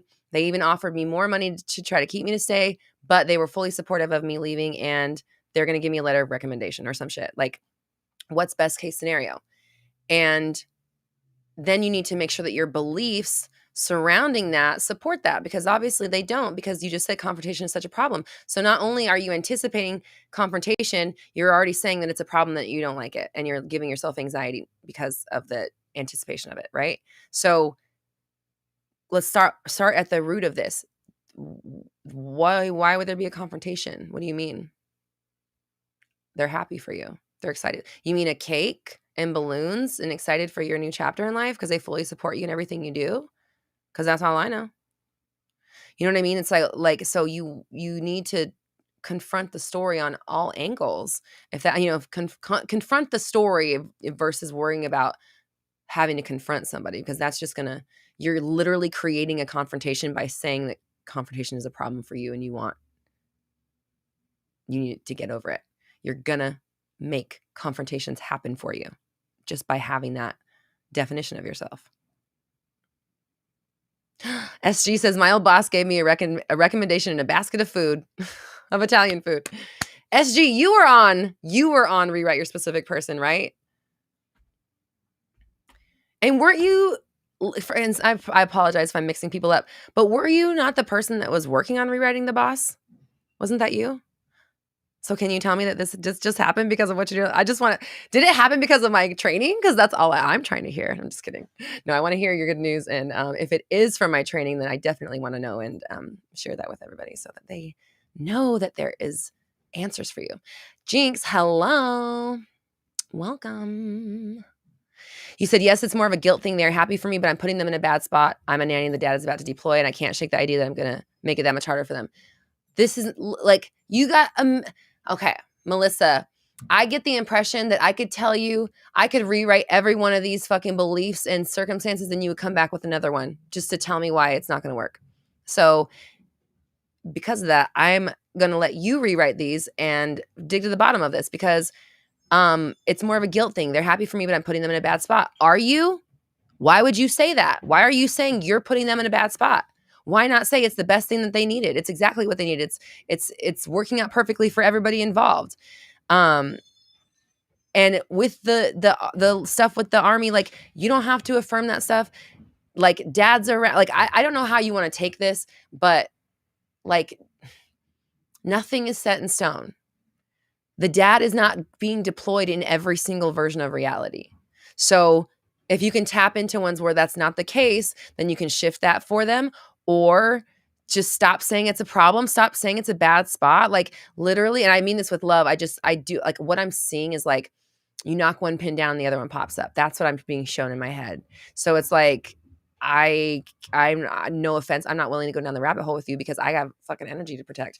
And with love, I can't go there and commiserate with you because I just can't. I need to stay where I'm at so that I can continue leading in a way and staying focused on maintaining the energy of my ideal and where I'm going. And I know I hope that doesn't sound selfish, because I don't mean in a selfish way. I just mean, like, my energy is too precious right now, right?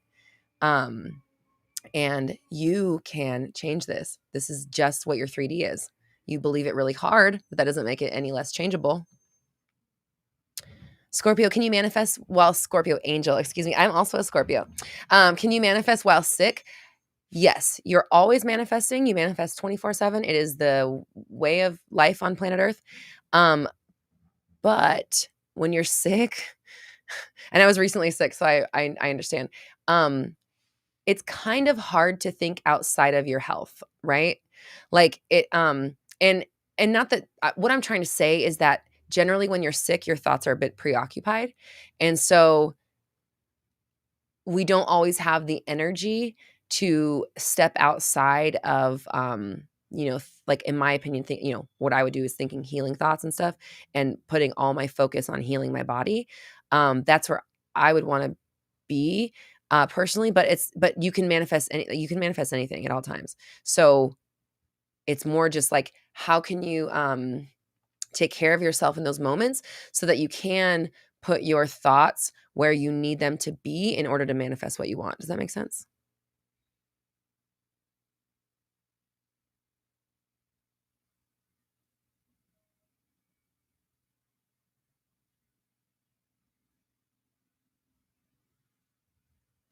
Oh, SG said, this is the previous boss, but my current boss, SP Rewrite, brought us cookies he claimed had negative calories on Friday. Wow.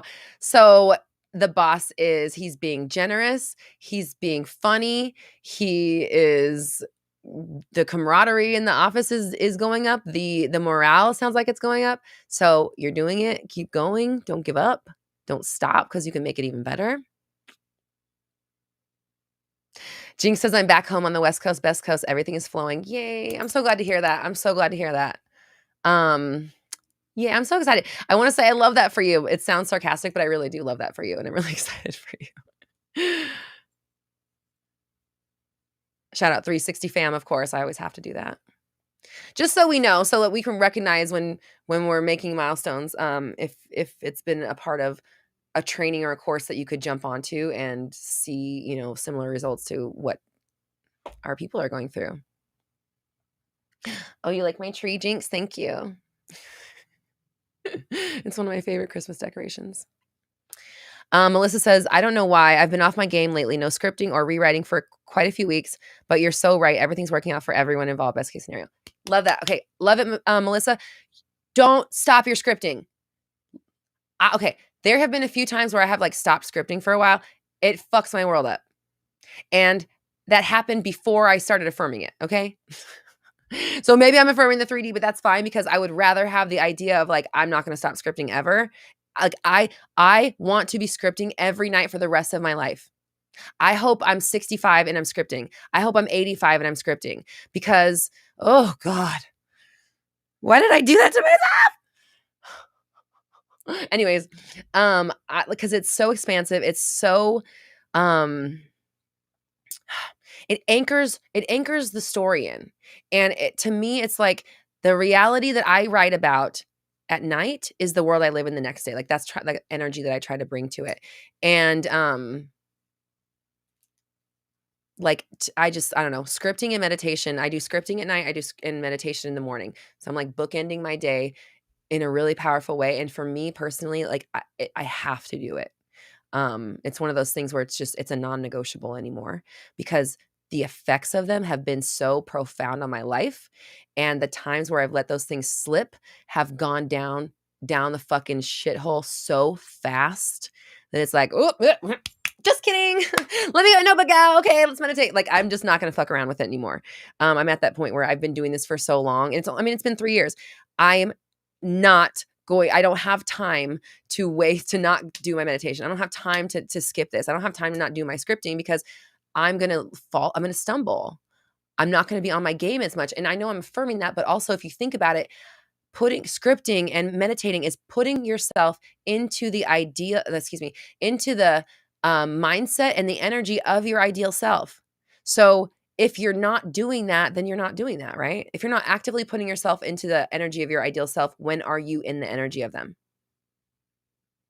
Malachi, hello. Malachi, I need to check Dropbox today. I've remembered. Remind me after the live stream.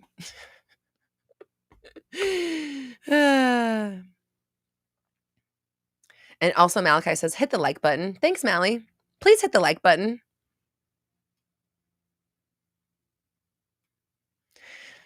Melissa says, just wait till next Monday when I come back next Monday talking about how great it is all going for everyone. The news story is going down tonight. Yes. Proud of you. Proud of you. And no matter what happens, let's say you write this news story about how great it works for everybody. You get there and it's a fucking chaotic mess. It's scary. It's sad. You can't believe it. You're having second thoughts. Keep pushing through. That's a test. Shout out to Pass the Test. If you haven't taken that mini course, it's available on my website, roxytalks.com. But get through the test. Push through it. Continue affirming the reality that you want to be in.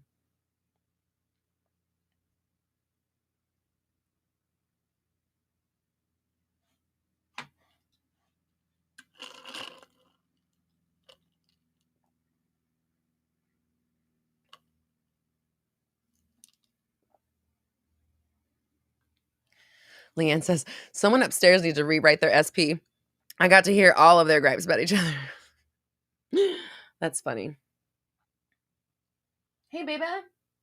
Could you possibly bring me a soda, please? I'm getting low on my hydration. And I just came back from Vegas. So I feel like I'm internally dry. So dry there. Oh,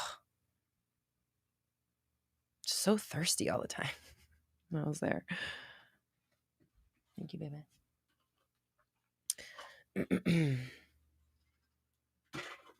Shantae says, looking over scripting from a couple years ago is weird. I was daydreaming about being self-employed and didn't know if I could ever get there. And here you are. You did that and you're going to continue going. And the scripting you're doing right now. Oh, can you bring us the Buddha? Yep. We want to see it. Thank you. Somebody reminded me. Jen, that's so funny. The scripting you're doing now. Thank you. Look at this freaking fabulous ass little guy. Hold on. What's the best?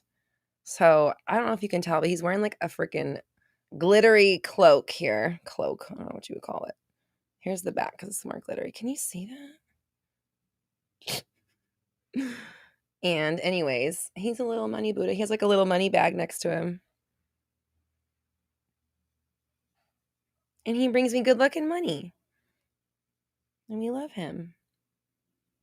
You guys want to virtually rub his little head? Rub your screen for good luck and abundance. Rub his little head. Good luck and abundance. Thank you, Money Buddha. We love you. We love your sparkly outfit. Thank you for being so fabulous. There you go. Where can I put him? I don't know if we can even see him anyways. Oh, he looks good with these candles. Oh, you can't see him, but he does. The candles and his jacket look the same, like they're made out of the same. Diamonds. Ashley said, let me rub his belly. Oh, I'm supposed to rub his belly? Is that going to bring me even more money? Because rubbing his head already brought me money. All right, so I'm going to rub his belly and I'm going to get like fucking 100 times more. All right, here we go. This feels weird. I feel like this is wrong somehow. Rub the belly. There you go. Rub the belly. Now we're going to, if you rubbed the head and now you're rubbing the belly, you're going to get like 10 times the abundance, okay? We're making so much money. We're making money come to us is what we're doing. Virtual rubbage. No. Playboy Buddy said virtual rubbage. No.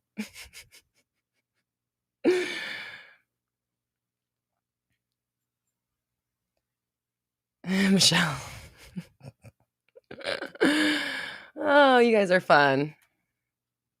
Appreciate you guys. Yep. Everyone. Yay. Okay, good. We're all manifesting so much abundance. Oh my gosh. Melissa says, okay, I know the chat is hard to see, but I was saying earlier, the next thing I'm getting tattooed is a quote from yours. He said, I'm pretty sure. Okay.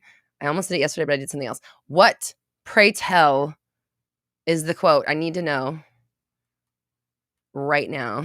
Right stat now. What is this quote?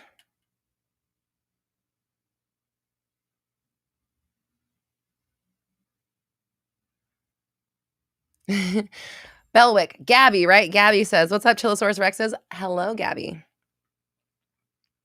I'm like 95% sure it's Gabby. I know it's a G name with 4 letters.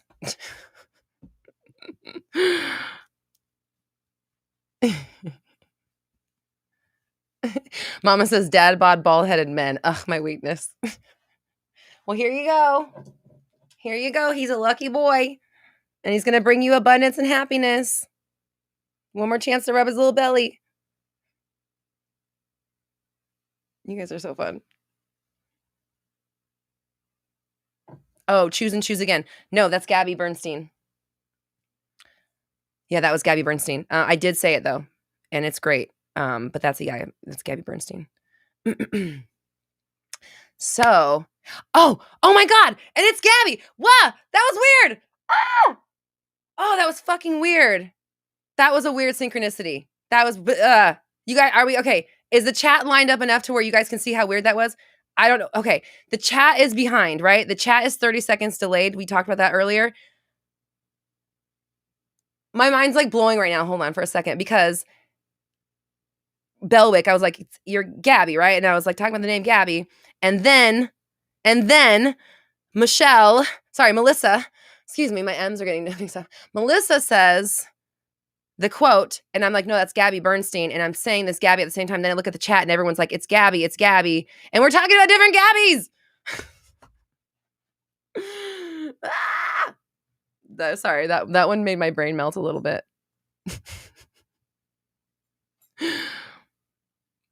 It's meant to be, Melissa. Go get that tattoo.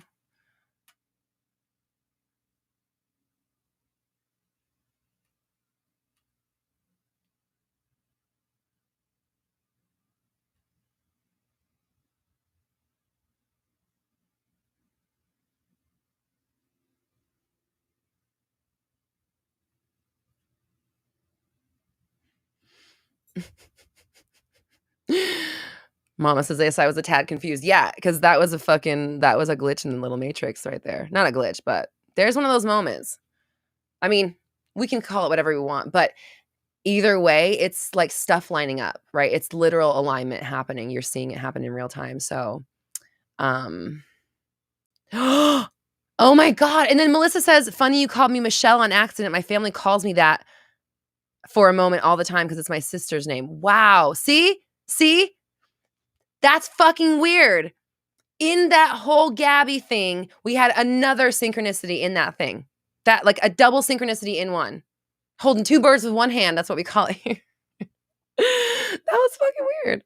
Wow. Okay. Wow. Yeah. Alignment. We are aligned. If you're here right now, you are aligned. You are aligned. Okay. You are amongst aligned peoples. We are all aligned right now. You're on your shit. Stay in this energy. That was fucking weird, man. Yay. I love when that stuff happens live. Catherine, how do we feel about tarot? I love tarot. And here's why. I love anything that has to do with connecting to what's beyond Earth and opening up that channel. I'm always looking to I just remembered I forgot to make a nail appointment. Leanne, can you remind me to make a nail appointment? I was gonna yell at my husband to do it. Not yell, but yell for him. But I don't know if he's in here. When I'm done, I need to make it for tomorrow, please. So back to the focus. Yes. I'm going to say in just a minute. By the way, when I got my second opinion on the ADHD, the doctor was like, he basically told me that he could tell I had it from having a conversation with me. And I was just laughing with my husband. And I was like, remember when that doctor told me that he could tell I had it just by talking to me? You had to be there. But just like observing myself and my fucking train of thought is just kind of funny. Back to tarot. So I like tarot for personal reasons. Some of them are because I like to connect. Others are like I just enjoy it as a hobby. My third reason that I love tarot is because I love celebrity gossip.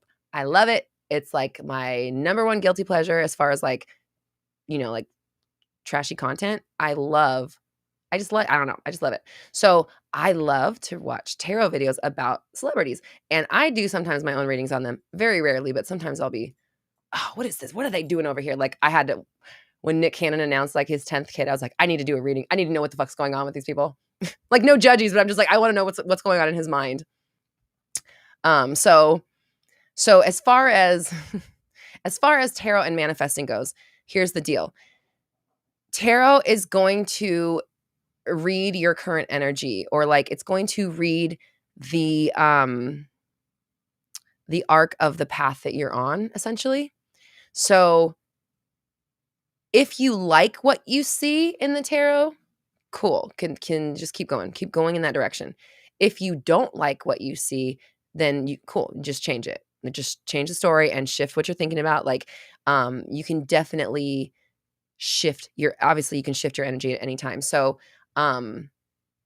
again, if you see something you like, cool, great, keep going. If you see something you don't like, great, cool, rewrite that shit because you can. And we don't even need it. Remember when that tarot was wrong? Remember when that tarot was so fucking wrong? They said the exact opposite of what happened. Let that be your vibe about it. Instead of like, oh my God, the tarot said we're never going to be together. Oh my God, was it mean? Sorry. Sorry. Sometimes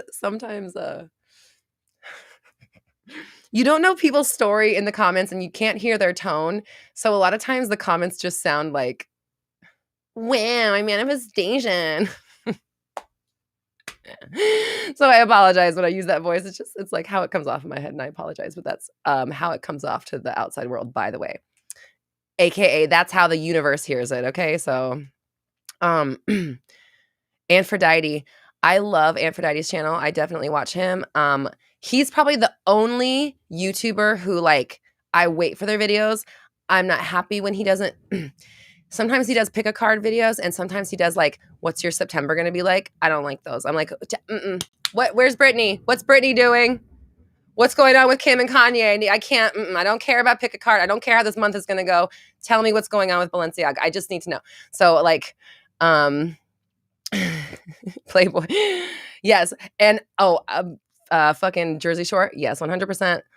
Love that. I like reality TV. I don't know. I'm into that kind of stuff. So the tarot is really fun for me personally because I guess I believe it. I'm like, ooh, did you know what so and so said? Because they said this, and like, doesn't matter.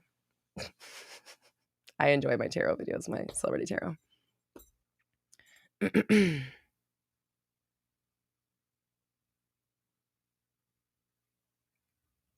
Jinx, I think you just got a reading, said the lady reading someone did for me. The reading someone did for me made me realize I needed to put more into my business to bring my romantic relationship more fulfillment. Love that. Love that.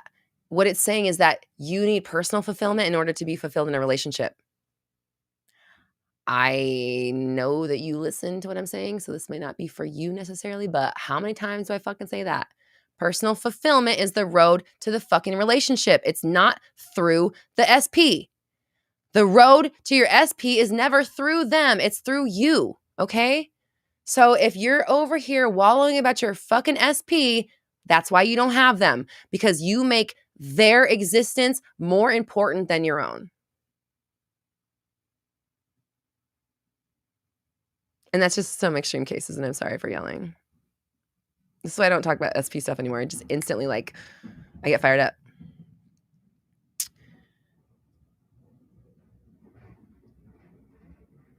Selena says, I just watched a 2-hour special on tarot last night, and that had to do with my synchronicity.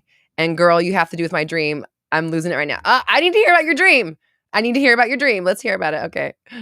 I love when people dream about me. I want to hear about it. Well, if it's good. If it's weird or like, I don't want to hear if it's like gross or something. Or if it's like bad. If you have like an SCX dream about me, don't tell me. I don't want to know. Not saying that you would, but like that's what I don't want to know about. And also like if it's like negative about me, I also don't want to know. You can just keep that to yourself. You guys are fun.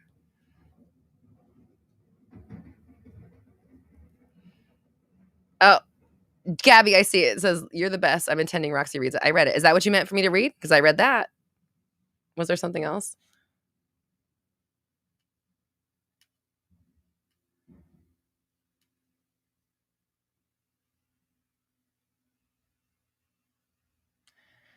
Lucita says, what is more important, embodying the new state or thinking affirmations for new state, or are they the same? They're like on the road to each other is how they're saying it to me in my head. They go hand in hand. So, yes, embody. If you can't embody, yes, think, right? If you can't think, embody. Like, I mean, does that make sense? Like, ideally you would do both. It would be,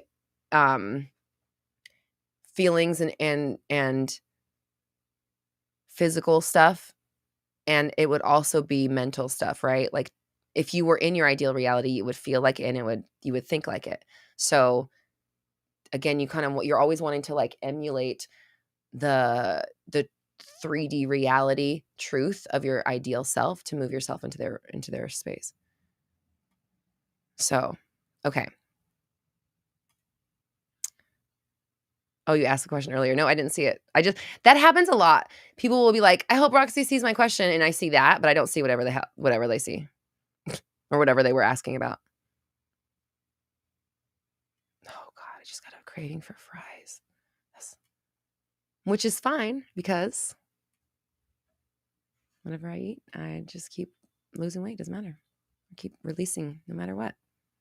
I can eat whatever I want if I want to, and I do. And I eat healthy and I love it. And I eat whatever I want. It's great.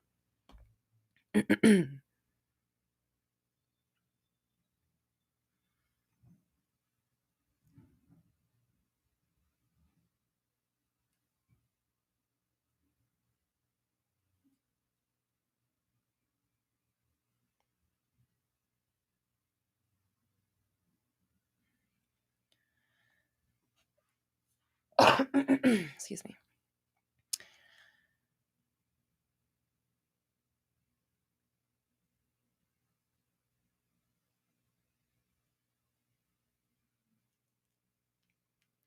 Gabby, I just keep seeing like tail ends of what you're saying. You said 26 out of 27 in less than 24 hours. My commandment is on fire.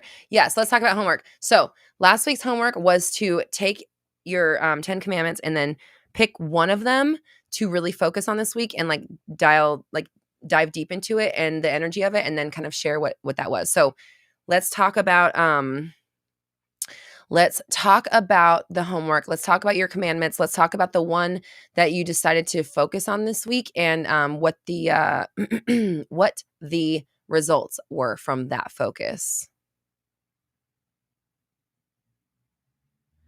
Destiny, Mr. Fries. I have not heard of that, but I would love it. I would love to.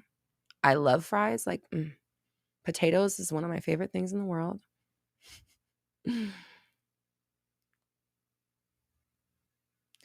Selena says, you and Kim are my legit idols. Not weird, but man, y'all are amazing. I appreciate you. That's so kind. Thank you. I wish I don't know Kim personally yet, but I'm sure she's great too. I don't know like a lot of YouTubers. I only know like a couple. And I don't like know them, I've like conversed with them and done videos and stuff with them, but that's really it. I don't really have any YouTube relationships outside of the people who I've had on my channel. Jen says, I didn't finish my list. Don't hurt me. That's okay if you didn't finish because it's always evolving. Did you work on embodying or like really focusing on one specific belief?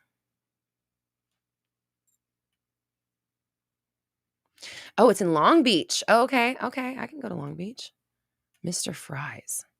Do they fry in or do they like poach their fries in like beef tallow or like chicken stock? That's the only thing is like not all fries are vegan, which is kind of annoying. But some of them obviously if they have like beef stock, I'm not going to have that. But if it doesn't, I'm super down. Like freaking I think it's Checkers. Like Checkers and Rallies is like the same thing. They have like these delicious seasoned fries and I'm pretty sure they make them in chicken stock. I'm like, why? You don't need it. Potatoes are fucking good without chicken in them. But this is why I'm working on what I'm working on. Shantae, thank you for the congrats and the kind words. I appreciate you.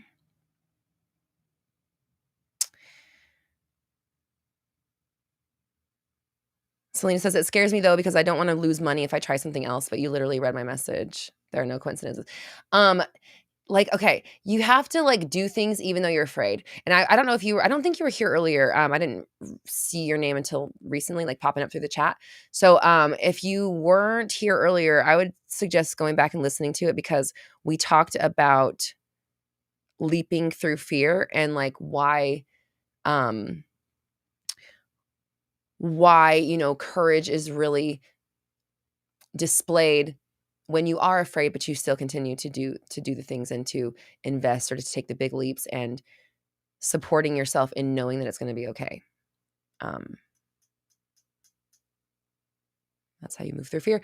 And if you're interested, my mini course, Taking Massive Action, is literally just about this. It's about moving through fear. It's about using inspired action. It's about connecting to the divine, hearing the messages, and leaping when they fucking say, so that you can kind of like make leaps and bounds and really just like grow big. So, I mean, at the end of the day, all of my programs and courses the point is to grow as big as possible. Like that's why I'm here, is to help people grow and help people see beyond what they're doing and like get more, like get farther in life and get beyond, grow. So, and then each program has what we grow what part of us we grow and how we grow in different ways. So anybody working on fear, anybody stuck like not wanting to take action, not wanting to do something, having a hard time letting go of something that you know you should be doing, like that kind of energy, taking massive action is a really good mini course and program for you to take, because that's the whole vibe of it, is like, okay, I am going to leap and there will be a net below me. How do I believe that? How do I do that? Okay.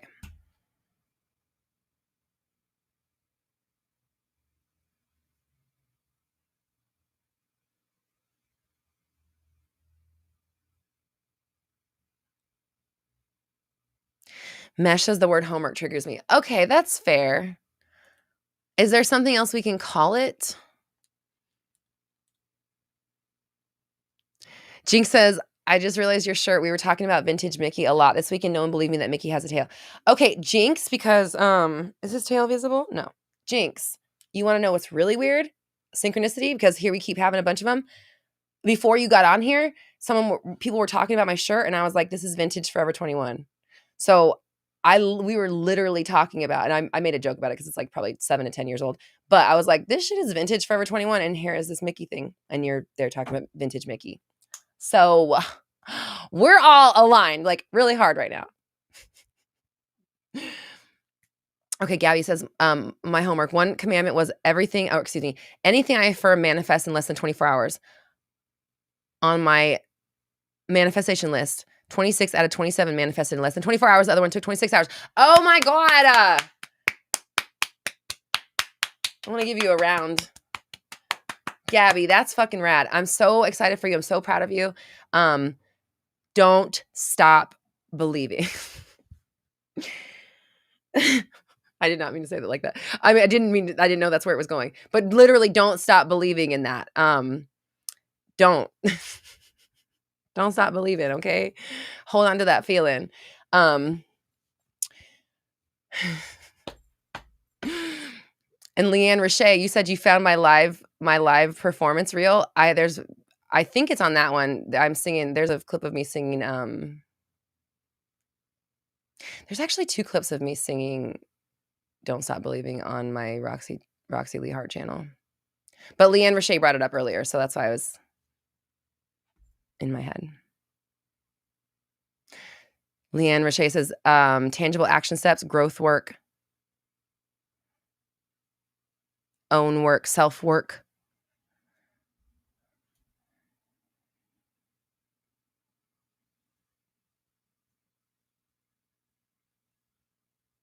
Independent study. Jen, why didn't I sing Don't Stop Believing? Because I don't like to like sing on the spot. I don't like that. It makes me uncomfortable. So I just don't really. Like I might a little bit here and there, but like I don't like when it's like expected like that. I'm like, no, I'd rather not.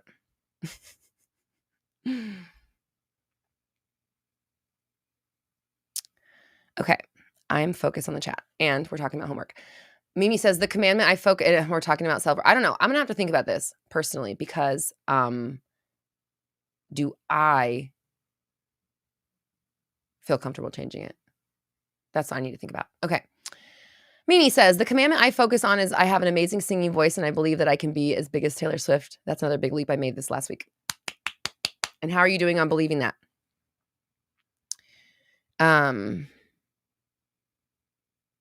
Jen says, no, I didn't know what to concentrate on more. Weight, SP, self-concept, business, money.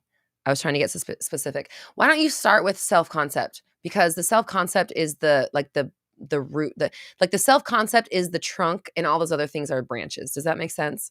Like the self-concept determines the weight. The self-concept determines the specific person. The self-concept determines the business. The self-concept determines the money. So the focus needs to be on the self-concept, not the other bunch of shit.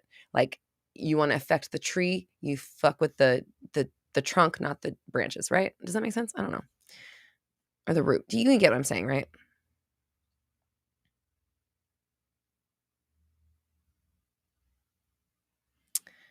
Lucida says, I kept hearing people say too good to be true. So I turned it into, if it's too good, it's so true. Ooh, I love that. So I kept having that reflected to me with best case scenarios for myself and others. Yay! That's awesome. I love that. That's inspiring.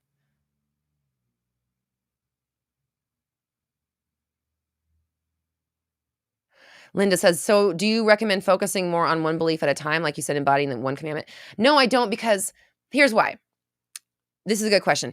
Do you recommend focusing more on one belief at a time, like in the way I talked about embodying one specific concept so that you can really dive deep into it and adopt the mentality? So I don't okay,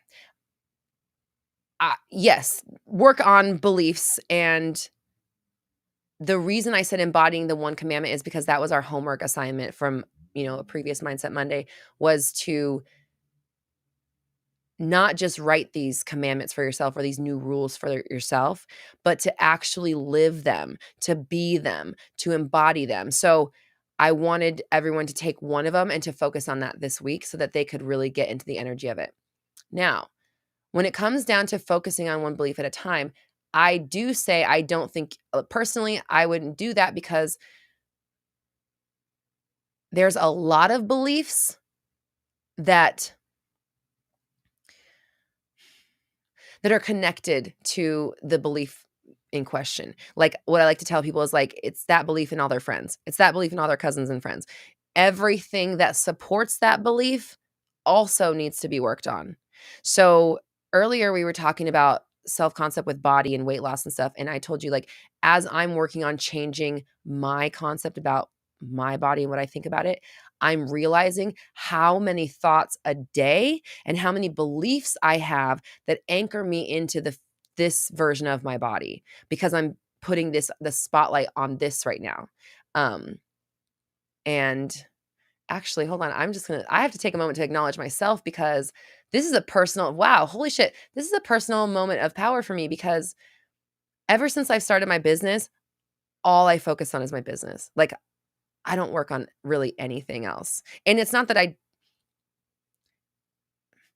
just it was just like the business is the most important. Like, that's what matters. Everything else in my life, I mean, my life's fine. It's great. I have a great life. So I don't have anything to complain about, obviously. And I'm very grateful. What I'm trying to say is, like, my business has taken 100% of my focus in the last 3 years. And, I created 360 to help us rewrite everything and change the whole reality, but you can't change anything that you're not aware of, right? You can't change it if you don't know you're doing it. So now that I'm, like, putting 360 attention, like hardcore attention on a new thing, I just realized, like, because I'm not anxious about my business anymore.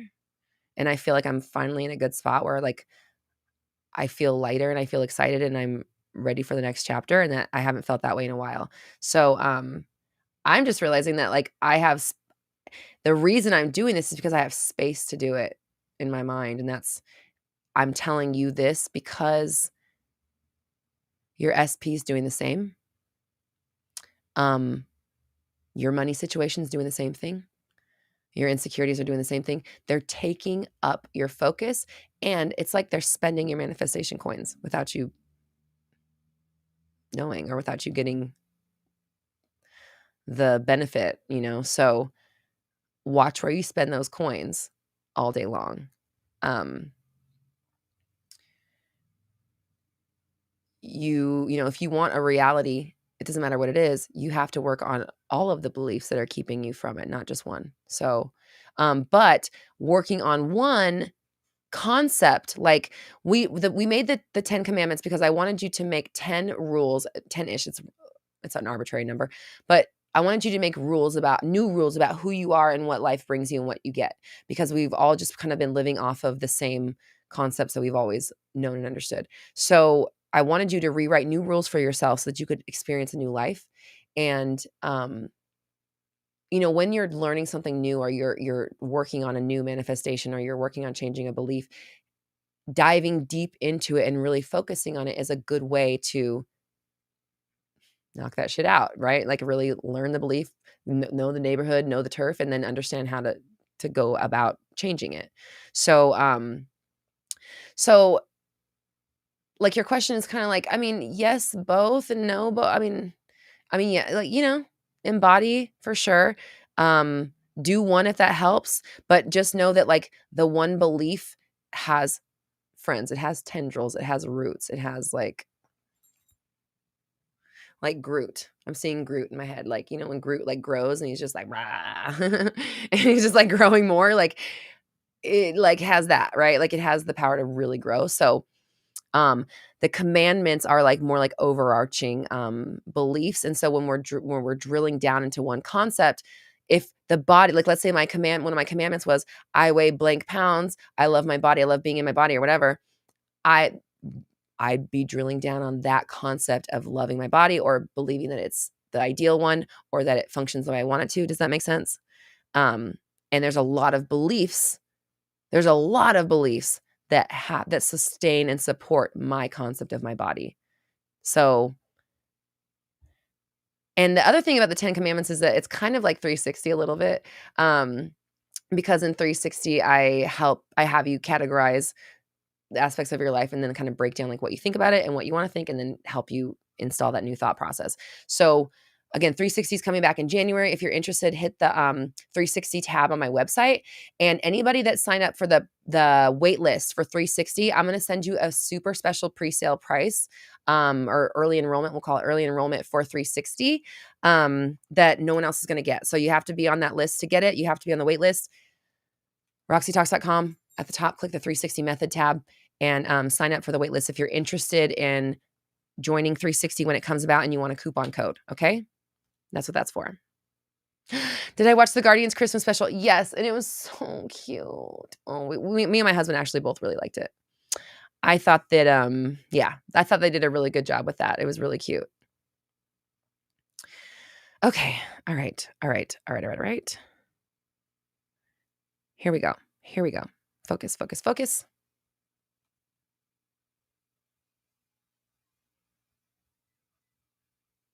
Dina, I'm here for you and I love you and I'm sorry if I yelled. You said, I know I should know this, but what is the opinion on the best way to increase self-love other than affirmations? You have to really practice it. And the way it's like, okay, it's part of it is affirmations and not just affirmations, but like what I was just talking about the tendrils that go along with the belief, the roots, the things that spread out from it. The thoughts that are the opposite of self-love for you. Does that make sense? The thoughts that are not self-love, the thoughts that are keeping you from what you want and keeping you apart from that. All of those thoughts and beliefs need to be addressed. Not just some of them, not just the surface level, not just one aspect of them. They all need to be addressed because they're all in your story and they're all already manifesting. So affirmations is one, but not just affirmations. Again, you know me, awareness and discipline. It's always that. You need to know more than just your affirmations. What do I really believe? And for you, it's like what I've seen here is that you really truly believe that things are not going to work out for you. Like I think you hope they will, but it's almost like you really don't believe that they will. And that's fine. That's a starting point. Like Jillian Michaels says, we start where we start and then we fucking get better. We improve, we work on it. So if our starting point is, I don't fucking believe that this is going to work for me, great. Guess what? Now you fucking do. And now your job is to catch every one of those motherfuckers' little friends when they try to come around.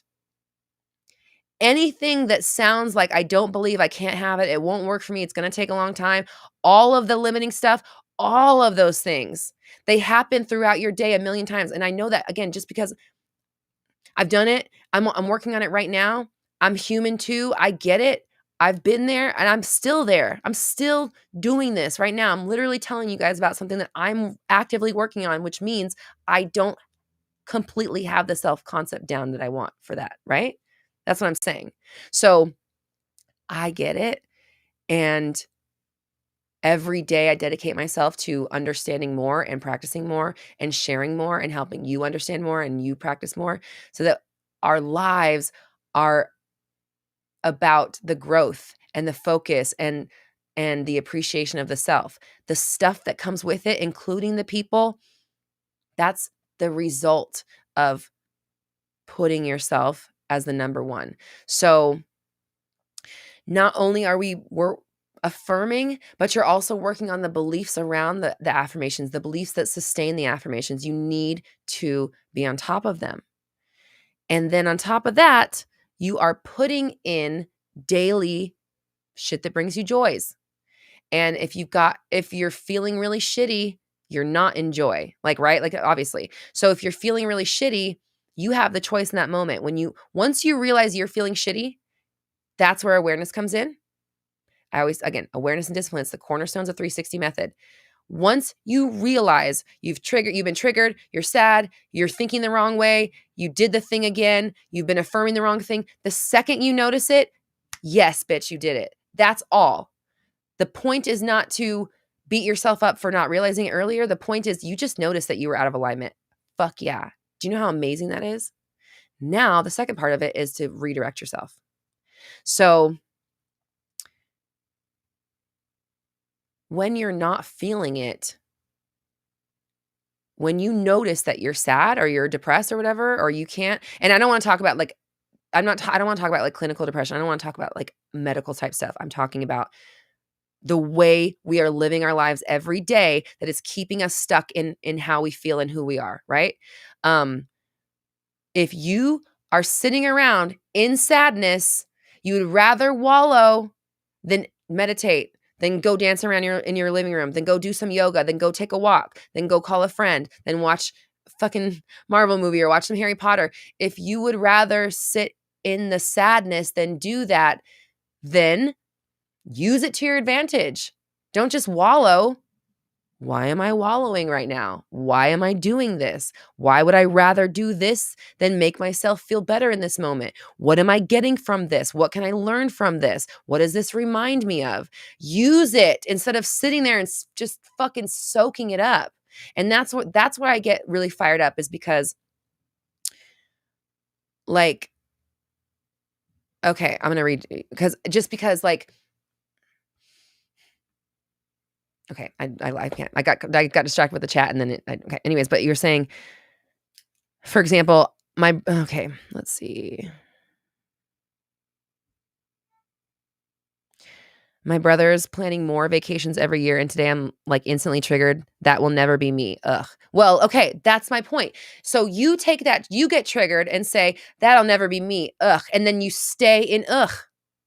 That's why your life is ugh. With love. That's why you're experiencing ugh right now, right? I'm not saying your life is shit. I'm just saying right now you feel like shit. And the reason is because you get taken to that point and you stay there. That's not redirecting. That's not 360.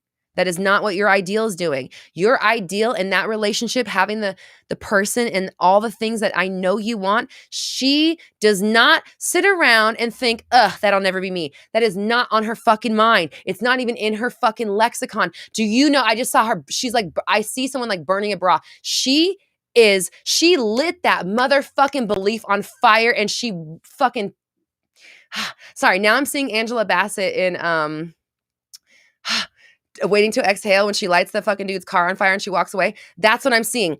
Your ideal self took that belief, that'll never be me, that'll never, I'm not gonna, and she lit that motherfucker on fire and she walked the fuck away and she never turned back. That's why she has it. And that's why you don't have it, is because with love, I'm sorry, it sounds accusatory. I don't mean my voice is getting there. You take the trigger and you sit there in it and you believe it and you let it be. You let it linger. You let it be your truth. And that's where it's like, no. Triggers are going to happen. You will never not be without, I don't want to affirm that for us, but like, I don't think that triggers will ever stop. I don't think that you will ever stop getting triggered, because Earth is so fucking abundant and there's so much that could happen here. And there's so little that you actually want to happen compared to what's possible. So the ratio for like shit coming through your 3D that you don't necessarily want is probably pretty fucking high. And if you're going to live the rest of your life not going after what you want because of what the 3D is giving you, you'll never have it. You'll never have it. And you know that. So you have to, that'll never be me. Bitch, it's me now. I go on vacation all the time. I took 5 more vacations than those motherfuckers did. They're jealous of me. You do not let it stay. You never let this stuff stay. You don't sit there in the disbelief of what you want. Otherwise, you're not going to fucking get it, right? Like, that's not what gets it to you.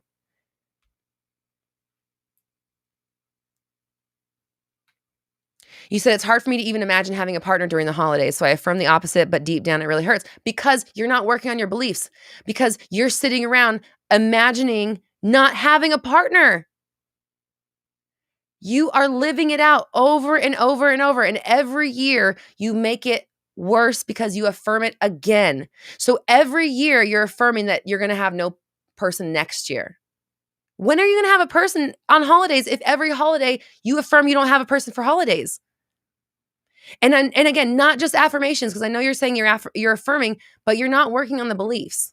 You're not working on the truth. You're not changing your truth. You're trying to manifest something new from your old perspective. That's not how it works. You can't get there from there. Esther Hicks says it all the time. You cannot become your ideal from where you're standing right now. You have to work on being it and embodying it every day. It's not going to just magically happen because you're sad. You know, like we want it to, and your guides, they want it for you so fucking bad. They want it for you so bad, and it's there. And you're going to do so much in this world once you stop saying and needing and believing that you're not going to be loved and you're not going to be happy in this life. You have got to stop harping on that. Like this is why there it is. This is why I get fired up with you, is because I love you so much. We've been going through this for years now, and it always comes back to the same thing. I always tell you the same thing. And it's like, when will you go beyond the trigger and work on what's underneath that? When will you refuse to define your life this way anymore? When? Because that's how long that's how long it's going to take to get that person. You know?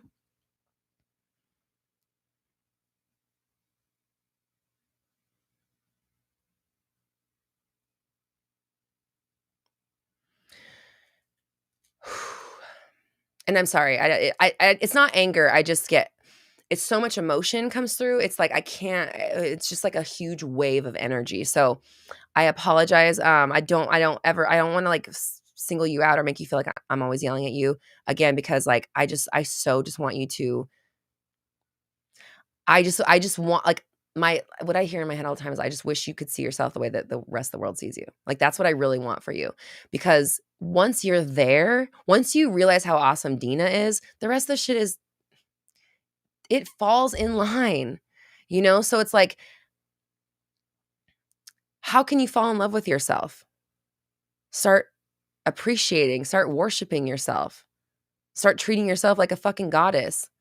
Stop letting these little petty fucking thoughts that don't match up to your goddess energy define who you are and dictate what you get in life. So when you're triggered, either use it or get out of the fucking energy, but don't sit there in it. If you sit there in it, sit there long enough to notice, and the second you notice, do something about it. What is that? Awareness and discipline, always. If you're paying attention, you will not get triggered for long. If you get triggered when you're paying attention, it's just like, oh, that's interesting. Or, ooh, now I know my manifestation's on the way. Did you see that happen? Oh my God, I know it's happening now. It's like you can say whatever the fuck you want about what happens. But if you say what it is, that's what it stays. Does that make sense? If you affirm what it looks like, then that's what it gets to be. Like, okay, if something comes through your world, if you get triggered and you affirm it as the same old trigger, the same old thing, the old belief, I'm never going to do it, the blah, blah, blah, blah, then you have just decided and chosen that fate for yourself going forward. Not forever, but just going forward, right? That's the path you just took. If you get triggered and you say, I don't care. And even if you do care, you work on distracting yourself. And it's like you notice, you pay attention, you notice when it doesn't feel right. You notice when it's hard. You notice when you're struggling. But you don't stop. You don't just give up and say, oh, I guess I'm not going to ever believe it. I guess it'll never happen for me. No, that's never on the fucking table. It's never on the menu. That thought is a big fat steak, okay? And you're chomping on it. You're chomping all over a juicy, bloody, rare, fucking steak, Dina, okay, with love. And I'm telling you this because vegan, okay? And you're gnawing on it, just gnawing on this fucking piece of meat, soaking up the juices, all the fucking bacteria because it's someone's ass that you're eating, like the literal cheek, or it's like it's back muscles, and that's what you're chewing on when you sit here and talk about all that stuff. So with love, Dina, for you, like because I've seen it, it's been such like the pattern has been such a stronghold on you for the entire time I've known you.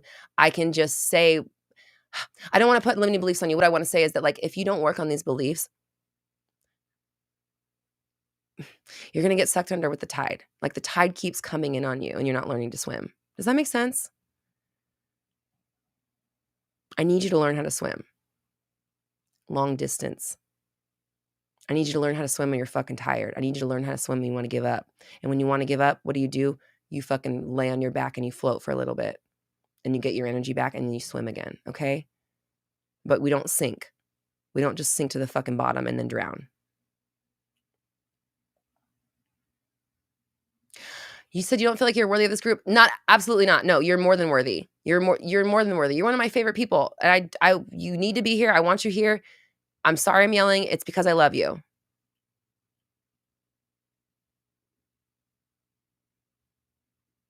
And you will do this. You can do this, okay?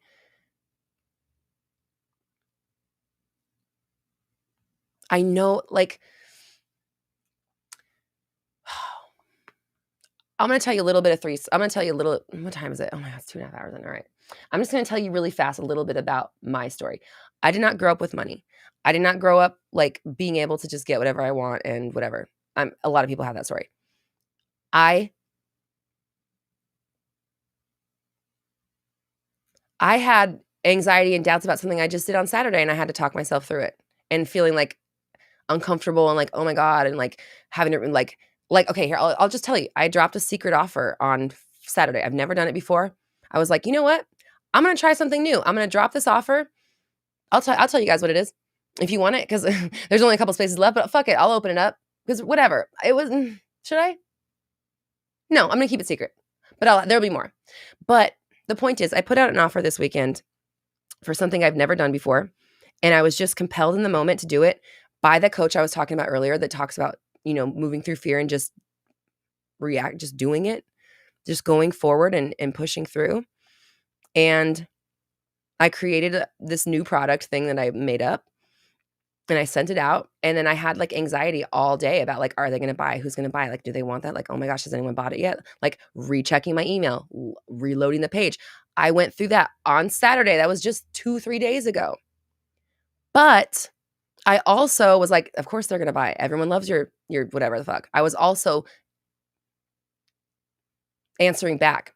I was also soothing myself through that. I was also distracting myself and just quit refreshing the page, shut the computer and move on. I was also supporting myself through that moment. And that's what I mean. It's like, I don't ever think you're not going to get triggered. It's not that I don't know that it sucks to be heartbroken. I know what that feels like. I've been there. I've had my heart broken. I've had my heart broken by my husband. We had broken up for 2 years before. So like, I know what that feels like. And I also know that it doesn't fucking matter how you feel. You can still manifest out of that reality, but you're not going to do it through wallowing in the feelings. That's not how it's done. If it were, you'd already have your fucking man. Right? Like, you know what I'm saying? If the answer to your relationship was through his sun shining ass, then you would already be in it. But it's not. It's through your sun shining ass. The sun shines out of your ass. And that is what you need to be believing from now on until forever. First star until morning, for the fucking rest of your life. The sun shines out of your ass only. Period. Forever. And that's how you become the person that has the relationship. That's how you sustain it. is by letting the sunshine out of your own ass and being like, did you see this? Do you see what I got going on back here? You see how bright this is? You want some of this? Whatever. My point is, you shine the light. It's not, no one else is shining it. It's yours. And why are you saying everyone manifests better than you? I can't. This is what I'm talking about. This is what I'm talking about.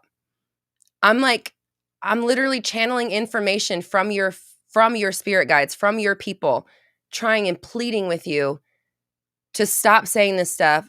And then you say it in the chat. You know, and this is, again, that's why I get fired up, because I'm just like, when will you stop doing that?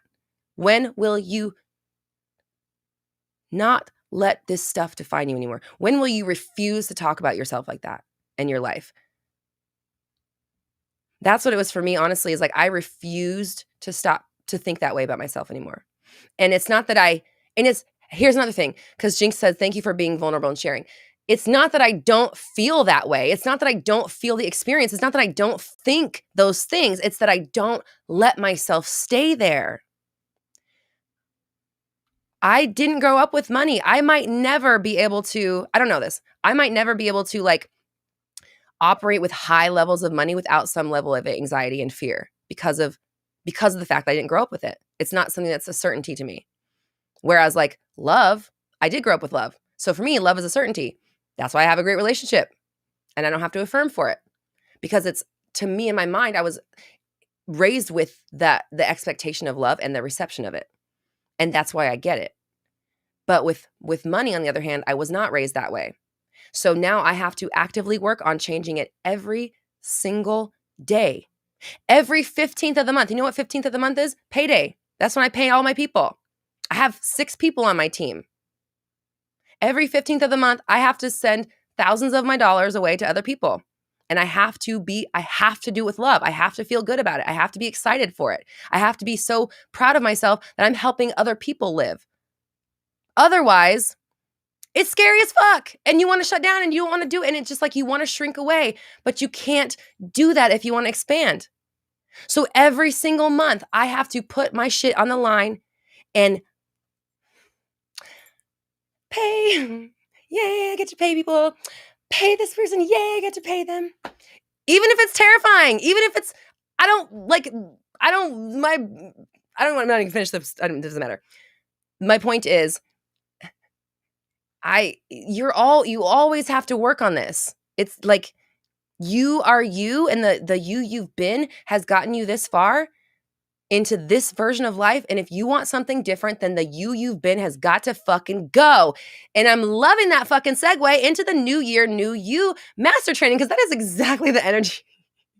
That's exactly the energy that I was like typing yesterday. I was like, motherfucker, like this year is over. Let that shit go. Like we need to fucking send that away. Like, nah, right? So the old you, like the new you can't come through if you're still hanging on to the old you. The new you cannot come through. The new story cannot come through if you're still holding on to the old story. It just can't. Okay? It's a one-way street. One lane highway. Right? If one thing's in the doorway, something else can't come through that same doorway. So, or what is that? I'm hearing, what is that? Is that Fuji's? 2 MCs can't occupy the same space at the same time. Right? So like you live in one truth at a time.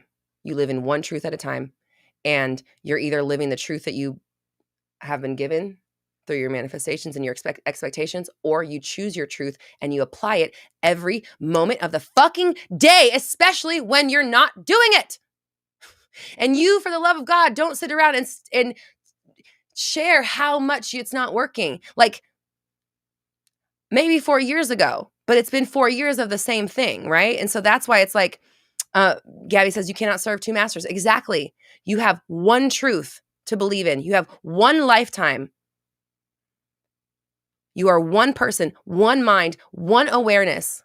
So you have to train yourself to focus on what you want and to be, all right, this is what's coming up. Okay. All right. How do I say this? All right, I'm just going to say this. You don't love yourself enough to change the story. That's what they just told me. And so they want you to practice loving on yourself every single day. We talk about what makes us amazing, why we love ourselves, what makes us great, what we bring to the world, and you amplify. If you can only think of one thing, then say that thing 100 times in your mind. Write it down 150 times or whatever until you feel good about yourself.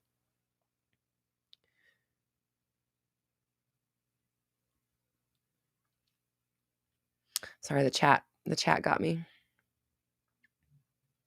So yeah, whatever I was just saying. Oh, you said it's true. That's what it was. I don't love myself. And okay, that's what they're telling me is like, when you love yourself more, you'll be more willing to not let yourself sit around in harm. Does that make sense? Like, I want you to work on love. And can we just say, I love myself and like start there? And you just said, it's true. I don't love myself. I want that to be the last time you ever say that sentence. Whether or not it's true, that's not what I'm asking. I'm saying, don't fucking say that again, ever. You said you think you're good at faking it sometimes. Okay, so faking it sometimes is valid because when you're faking it, at the very least, you're not affirming what you don't want, right? At least you're using your mind to help you. When faking it, yes, but you also have to actually start practicing it. And you have to learn how to I just saw another chat. How to love yourself. Like, how do you love other people? You like what they do. You compliment them. You get excited to see them. You get excited to see what they do in the world. You want them to succeed. You want the best for them. You love to be around them. You think the world of them. You see so much possibility for them. You're kind to them, right? Like, that's how you love someone. So all those things I just said, start doing them for yourself. And they may feel like lies at first, but if you don't constantly go back to this feels like a lie, I don't believe it, that's why you're not believing it. It's because you're validating the fact that you don't believe it way more than you're trying to change that. You know what I mean? Like, and I just feel really like deeply for you. It's like you have got to work on these deep-seated beliefs and you need to start practicing loving yourself. And I mean that in a practical way. Practice, practical, the root of the word, practical, doing it in real time, doing it as a dedicated, I want to say the word practice, but I'm not going to use the word practice in its own definition, a dedicated action plan. I'm going to do loving things for myself every single day for the rest of my life. I'm going to force myself to say only nice things about myself and my possibilities for the rest of time. If I catch myself saying something negative about my abilities, I'm going to change what I say in that moment, and I don't care if I truly believe that, because that's not the fucking conversation. It's time for me to go. Jen, you said I may be talking to someone else, but you feel the same way. You're the same way. It's not just for one person; it's for everybody. So, like, I know I'm talking to someone because we're interacting in the chat, but this is for everybody. If it resonates, it's for you. If it resonates, there's a reason. So, again, like, the way you feel, who cares? Like, I know it hurts. I'm not saying it doesn't. I'm not trying to invalidate you, but it's like, remember, like, shut the fuck up about it. If you want it to change, shut the fuck up about it. For the love of God, you have got to stop fucking constantly reaffirming and going over how it's not working and you don't believe and it's never going to, and you forever and ever. Like, you can't out affirm that kind of mentality. That's you right now. That's what you've become, is a machine that lets yourself think shitty thoughts about yourself and then wallow in the fucking pain of the manifestation of those thoughts. So it is time to take a stand, and maybe you take a stand every day. Maybe you take a stand 60 times a fucking day. But what you don't do is let this shit roll over you and just give up, right? Like, If you really wanted to give up, you wouldn't still be here. If you really didn't believe, you wouldn't still be trying. So there's something in you that does believe. Start there. Start there.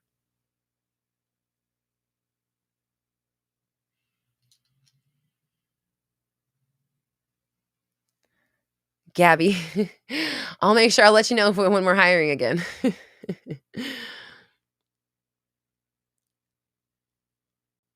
Court, you feel everyone's pain.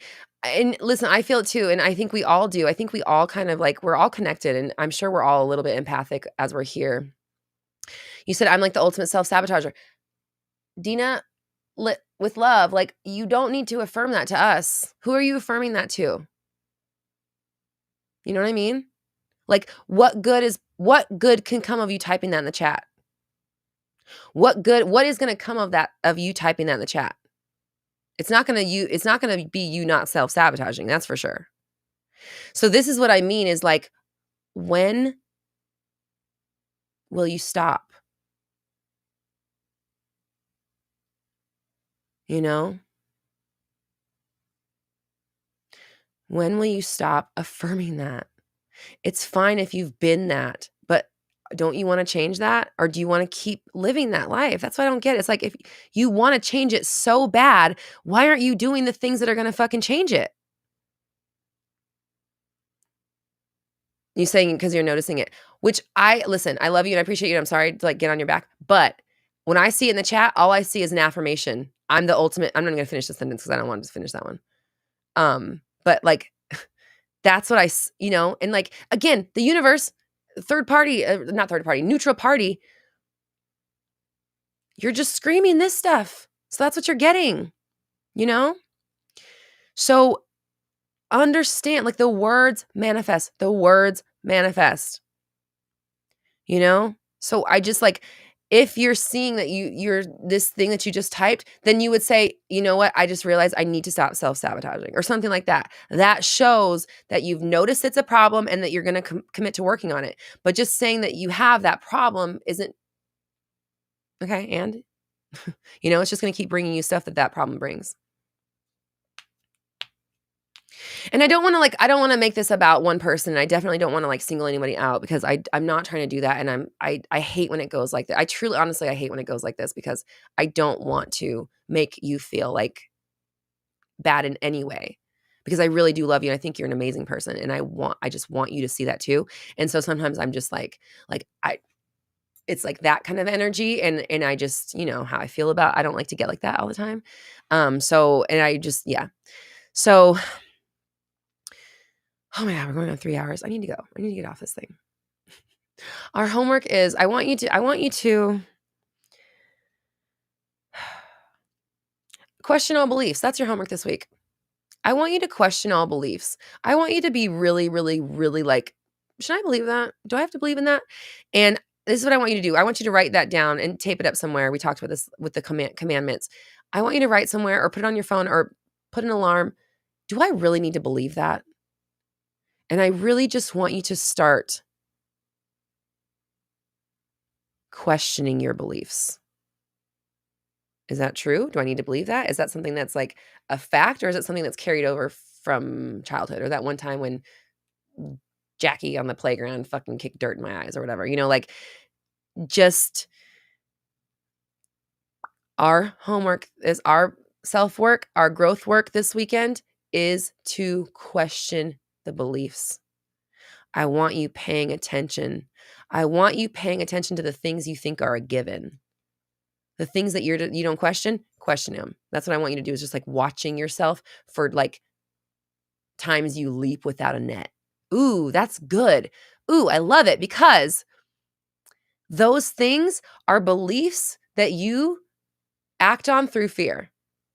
Those beliefs are things that you will like cut off your nose to spite your face. Those beliefs are so bullshit, but you're staking your whole life on them. And so if we can catch them and redirect them and change them, then we can use them to our favor instead of being at the mercy of them forever. Gabby says, what if I'm trying to figure out what is the belief I'm trying to change? Then you should stop right there and say, I'll figure it out in a minute. I already know what belief it is. Because the fact that you're questioning, you put 5 question marks. It's funny. It's funny because like the little blurbs that I see, just like it just shows me like the energy that you're in. 5 question marks. The problem is that your question, the problem is the uncertainty. It's not whatever, blah, blah, blah. It's the fact that you don't know what the answer is and you're affirming it. So in those moments when you find yourself lost or you're trying to figure something out and you're like going, stop in that moment right now, because you're not going to figure your way into something great. It doesn't work like that, right? So you just stop and then affirm that you're going to get the information later, or that you always get it, or that you already know, something like that. And then you go distract yourself with something you enjoy, or something that's going to like take up your focus, you know? Okay. All right. Mama says this gives me deep anxiety. Why? Look at that. And this is what it's just like, I just want you guys to look at this stuff. Cause like at the end of the day, like to be real honest, when I leave Mindset Monday, I fucking shut this shit off and I close myself off to it, because it's very emotional for me. And it's very triggering for me too, as well. Like you guys have seen me snap on people for asking a question. And I hate that. I don't like that. I don't like having that on the internet. And I don't like people thinking that I'm like that. And like maybe a lot of people, maybe that's their last impression of me. I asked Roxy a question and she fucking told me I was lame and told me to fuck off. You know, but it's like, fuck, I'm so good at saying focus. Why was I saying that?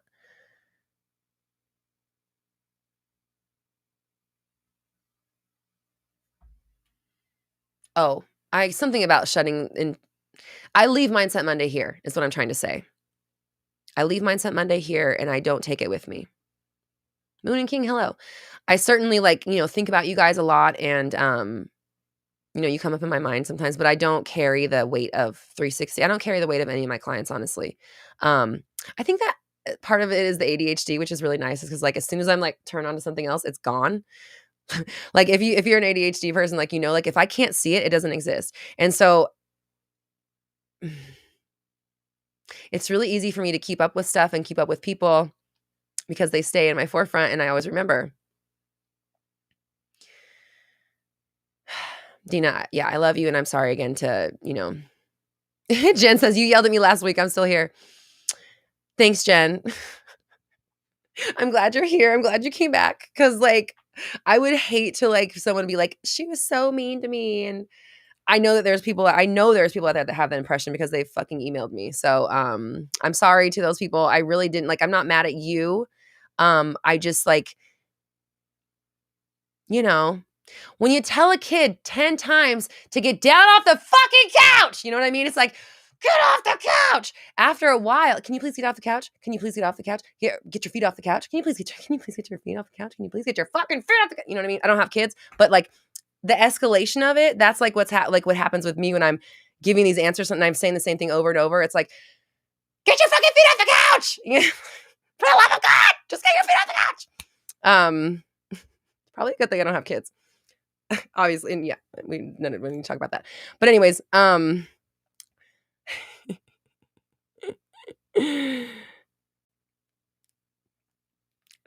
Gabby says, Roxy has yelled at me 12 times in 2 years. She's like keeping a tally. She's like, and 12. And I would never like yell at you like in person. I mean, well, I kind of yelled at Elena at Disneyland. Elena, because we had Elena and we had Elena. A's and E's. The E, Elena, Despicable E, I did yell at her a little bit. If you saw in the Disneyland chat, she started affirming something. I was like, no, don't you dare. Lucita says, I was a teacher. I get it. I started out college to go into teaching. I switched my my degree in the middle of college. I was literally going to be a teacher. And then I was like, what? I don't like being around a bunch of kids. What am I doing? That sounds like a fucking nightmare. No offense to parents, teachers, or kids. For me, just like being in a room like a bunch of like, kids, dirty, yelly, don't want to listen. No thanks. You guys are my kids. This is my classroom. Okay. Gabby says, every time you do, I shift hardcore. Gabby, that's awesome. I love to hear that. And you know what? that makes me feel kind of good because the yelling is helping. I know a lot of you guys resonate with it, and I hear that a lot. It's just for me, like, I don't like being that person. I don't like being somebody that like gets like that. But sometimes it just takes over. So I love you guys. Leanne, you were going to be a music teacher. And then you changed your major immediately. Yeah, I changed mine pretty soon. Well, it was about halfway through. I was like, this isn't resonating with me. I don't think I want to do this. So, and I was a behavioral science major, and my minor was in elementary education. And then I switched from that to minoring in criminal justice because I just wanted like something to keep me occupied so I could, or like to keep my interest so I could graduate. And then, so I just, dove deep into the minds of, society's finest. No judging. Okay. Okay. I love you guys. I appreciate you so much. I need to get up. It's fucking 3 hours. How does this happen? Because time blindness, isn't it? It's time blindness. I know that I'm still affirming the ADHD, but I'm still kind of in that space of like, how much do I want to affirm? How much of it do I like? Because part of it I like. Part of it is like really fucking great and a superpower. Part of it hinders me, but I'm also like used to that stuff. I've been like making excuses for myself my entire life about that stuff. So now I have like a reason for it. So I'm still, if you see me affirming the ADHD, it's because in that moment I want to. And again, I still haven't decided what I'm going to do about that diagnosis. Like, what am I going to say about it? How am I going to continue? Like, am I going to keep this a part of my story? Am I going to modify it? I don't know yet because I'm just kind of like exploring the life of somebody who is finally understanding themselves. So I just want to say that if anyone's like, why is she affirming her ADHD? Because not hers, because sometimes I really fucking like it. I think it's really cool. Other times, as someone's saying, stop affirming the ADHD. Oh, you're lucky this chat is on a fucking delay. I just said that. Get your shoes off the fucking couch. Oh my God. So, yes, I know I'm affirming the ADHD. I am aware. I'm choosing to. I want to affirm it sometimes. I like it.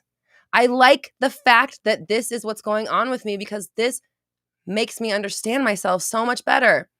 And if one day I decide that I want to define myself as something else, you'll be the first to know because I'll be talking about it right here on this fucking chat.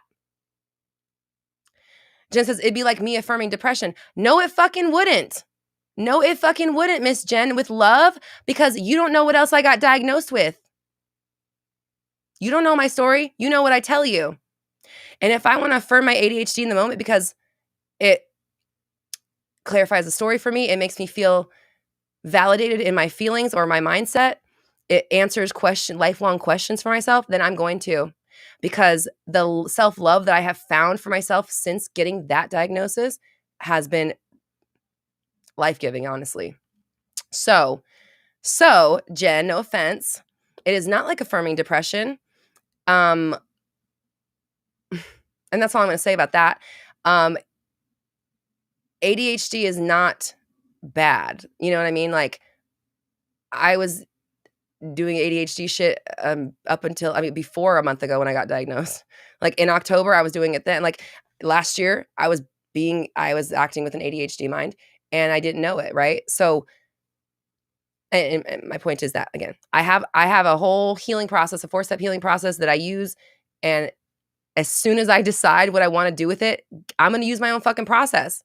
But until that comes through, I am making the choice to sift through my feelings about this diagnosis.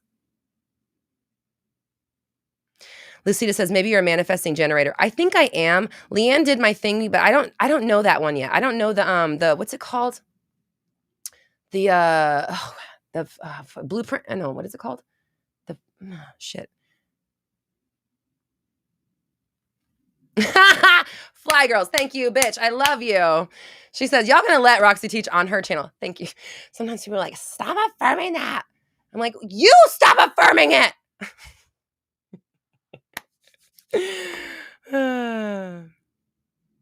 But yeah, I think Leanne pulled my whatever that thing is called.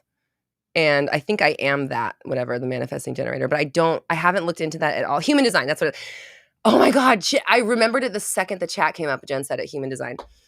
Me and Jen are aligned, even though she's making me be sassy today a little bit. My personality type, I am ENTP. Belwick, should we do human design assessment? I need to look into. Oh, I'm a projector, Leanne said. Are you saying me? You said she. Is she me? Am I she?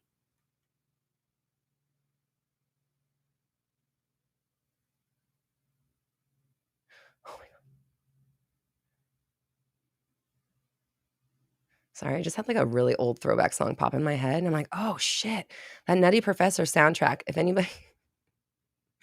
anybody's from that era, and Nutty Professor, the first one, has a really fucking good soundtrack. And I don't know why, it just started playing in my head. So that'll be fun to uncover why that came up.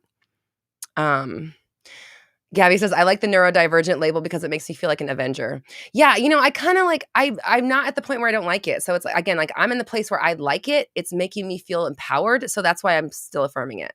You know what I mean? Obviously, I fucking know don't affirm something you don't want. But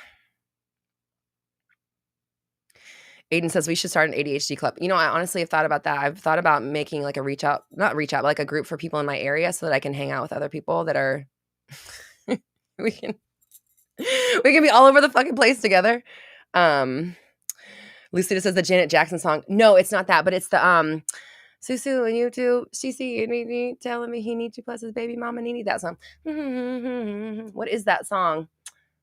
I can't remember what it is. But it's like just the middle of it just started playing in my head. Telling you he needs you plus his baby mama Nene. Fuck. I'm gonna have to look up the soundtrack. ADHD Clubhouse. Oh, that's funny. Maybe we should. That might be fun. JJ says, check out How to ADHD here on YouTube. It's great. And you know what? Honestly, what's been helping me a lot is I found a bunch of ADHD Instagram pages. So it's so like validating, like to see a meme that describes the ridiculous way my brain works. So I'm loving, I'm embracing it so much because I love it. And it's like this stuff that expresses itself with the ADHD is the stuff I've like hated about myself my whole life. And now that's not me. I see that now it's not who I am. This is my brain literally fucking, that's how it works at this point, the brain that I have right now. And so I'm still in the place of like making peace. Like, again, it doesn't matter. It doesn't matter why, but yeah, like I'm figuring out what to do with it. And right now I'm just loving myself for it. I'm really loving it. I love the memes. It makes me fucking laugh. I'm sharing it with my husband where, it's just great. Aiden, that's Miss You Much by Janet Jackson. Mimi, you're leaving. Okay, I need to go too. It's fuck. Okay, you guys are right. It's 3 hours. It's 3 hours. Okay, I love you guys. I appreciate you. The homework today is to make sure you are watching your beliefs. I want you to just be paying attention. And Mama, I didn't get to see why you said it triggered you. Do you mind typing real fast in the chat while I'm closing out, just so I can see? Liam Roche, doesn't really matter. No. It's Miss You Much that they were talking about. That's what Aiden was talking about. The song I was talking about is not Janet Jackson. But it's on the Nutty Professor soundtrack. Okay, so Court, I appreciate you. Love you guys. Thank you so much. Oh yeah, don't forget the New Year, New You Master Training is on sale for pre-sale $99 right now for only 48 hours. So if you want to get it at $99 before it goes up to $111, grab it before Wednesday morning at 8 a.m. PST, okay? Jen, I'm hearing that song in my head now. Okay. Nay, I know 3 hours. All right. Yeah, I know. Mimi, I know. I appreciate you. You're like, get off the live. I just have to hear Mama one time. I need to see why it triggered her so that I can give her some advice moving forward. Naughty by nature. It is the naughty by nature. Lucida, yes. Yes. Because I think I'm hearing Tretch. That's what I'm hearing is Tretch's voice. That's so funny. Thank you. Yes. What is the name of the song? What's the name of the song, the Naughty by Nature song from that soundtrack? Court says it feels good to be a student of you. Thank you, Court. Oh my god. Sorry, I have to screenshot that. That just was really nice. Thank you. Okay. Thank you. Mama, maybe Mama left. Nope, there she is. Okay. When I was in foster care, the house mom used to say, "You have so much potential, but you're scared of your own success. You're a bright kid, but you get in your own way." Ain't Nobody. Yes, Ain't Nobody by Naughty by Nature. That is the song. That's the song that just played in my head randomly. I don't remember why, but I'm gonna listen to that song when I get off of this because it's been a while. Thank you, Lucida. Are you from the era? Are you an 80s baby? Because I was in middle school when fucking Nutty Professor came out. I had that CD in middle school. Okay. Last thing I'm gonna say, Mama.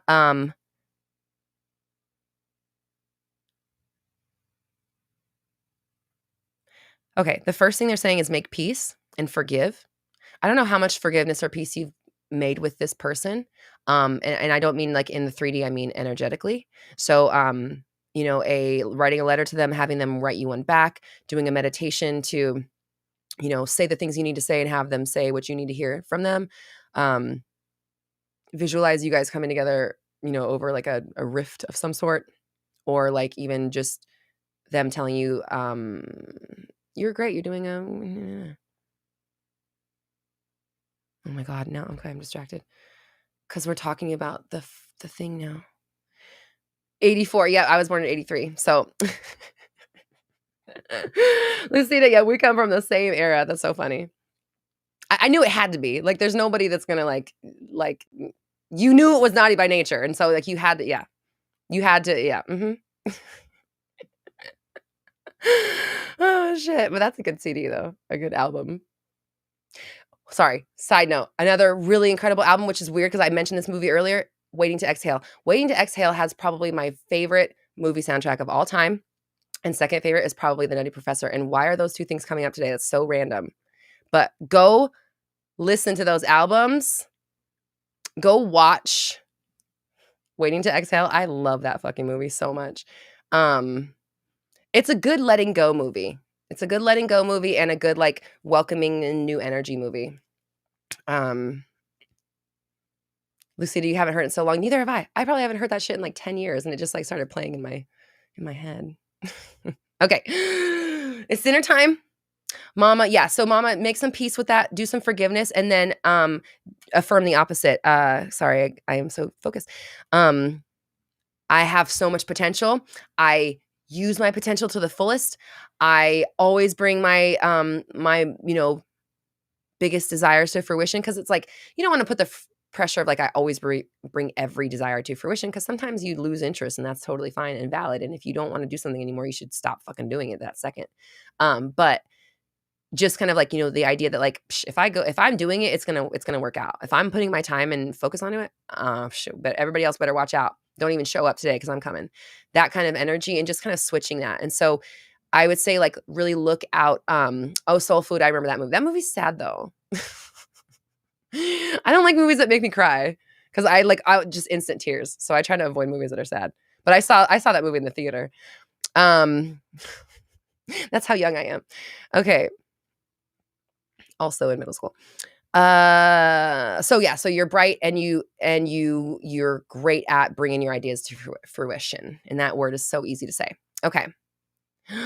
Lucida says, "Oh my OMG, the Waiting to Exhale soundtrack was my theme in middle school." I still, when I have my Whitney days and I'm singing, my favorite on that album to sing is Why Does It Hurt So Bad? Oh my God. I love to wail on that motherfucking song at the top of my lungs. Such a good song to fucking just like get it out. Whitney. So if anybody if you get your if you get stuff out through singing, sing Whitney's Why Does It Hurt So Bad from Waiting to Exhale soundtrack. Okay, all right, it's time, you guys.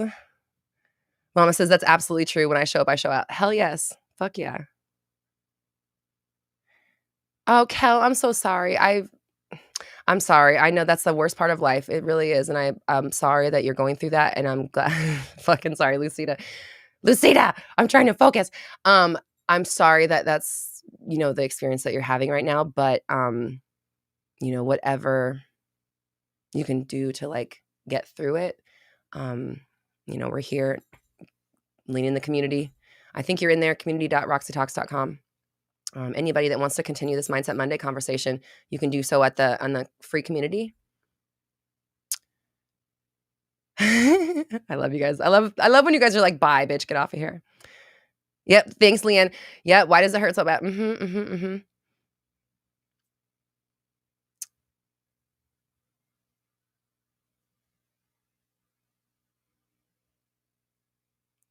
No, I'm just playing out in my head. I love that song so much. Anyways, okay.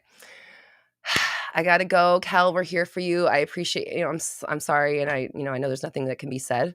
But we can be here for you and hold space for you and, support you. So that's what we'll do. Thank you, everybody. JJ says, thank you for this wonderful chat. I'm going to be showing up for these from now on. It's been really game-changing and therapeutic. Yay, JJ, welcome. This is our fam. We've been doing this for like every Monday for 4 years now. So this is our people. We show up every week.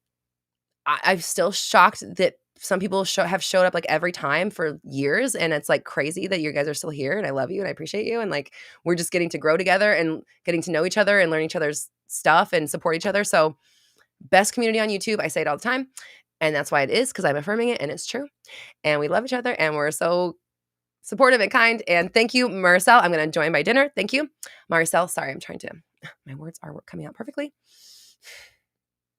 They are coming out in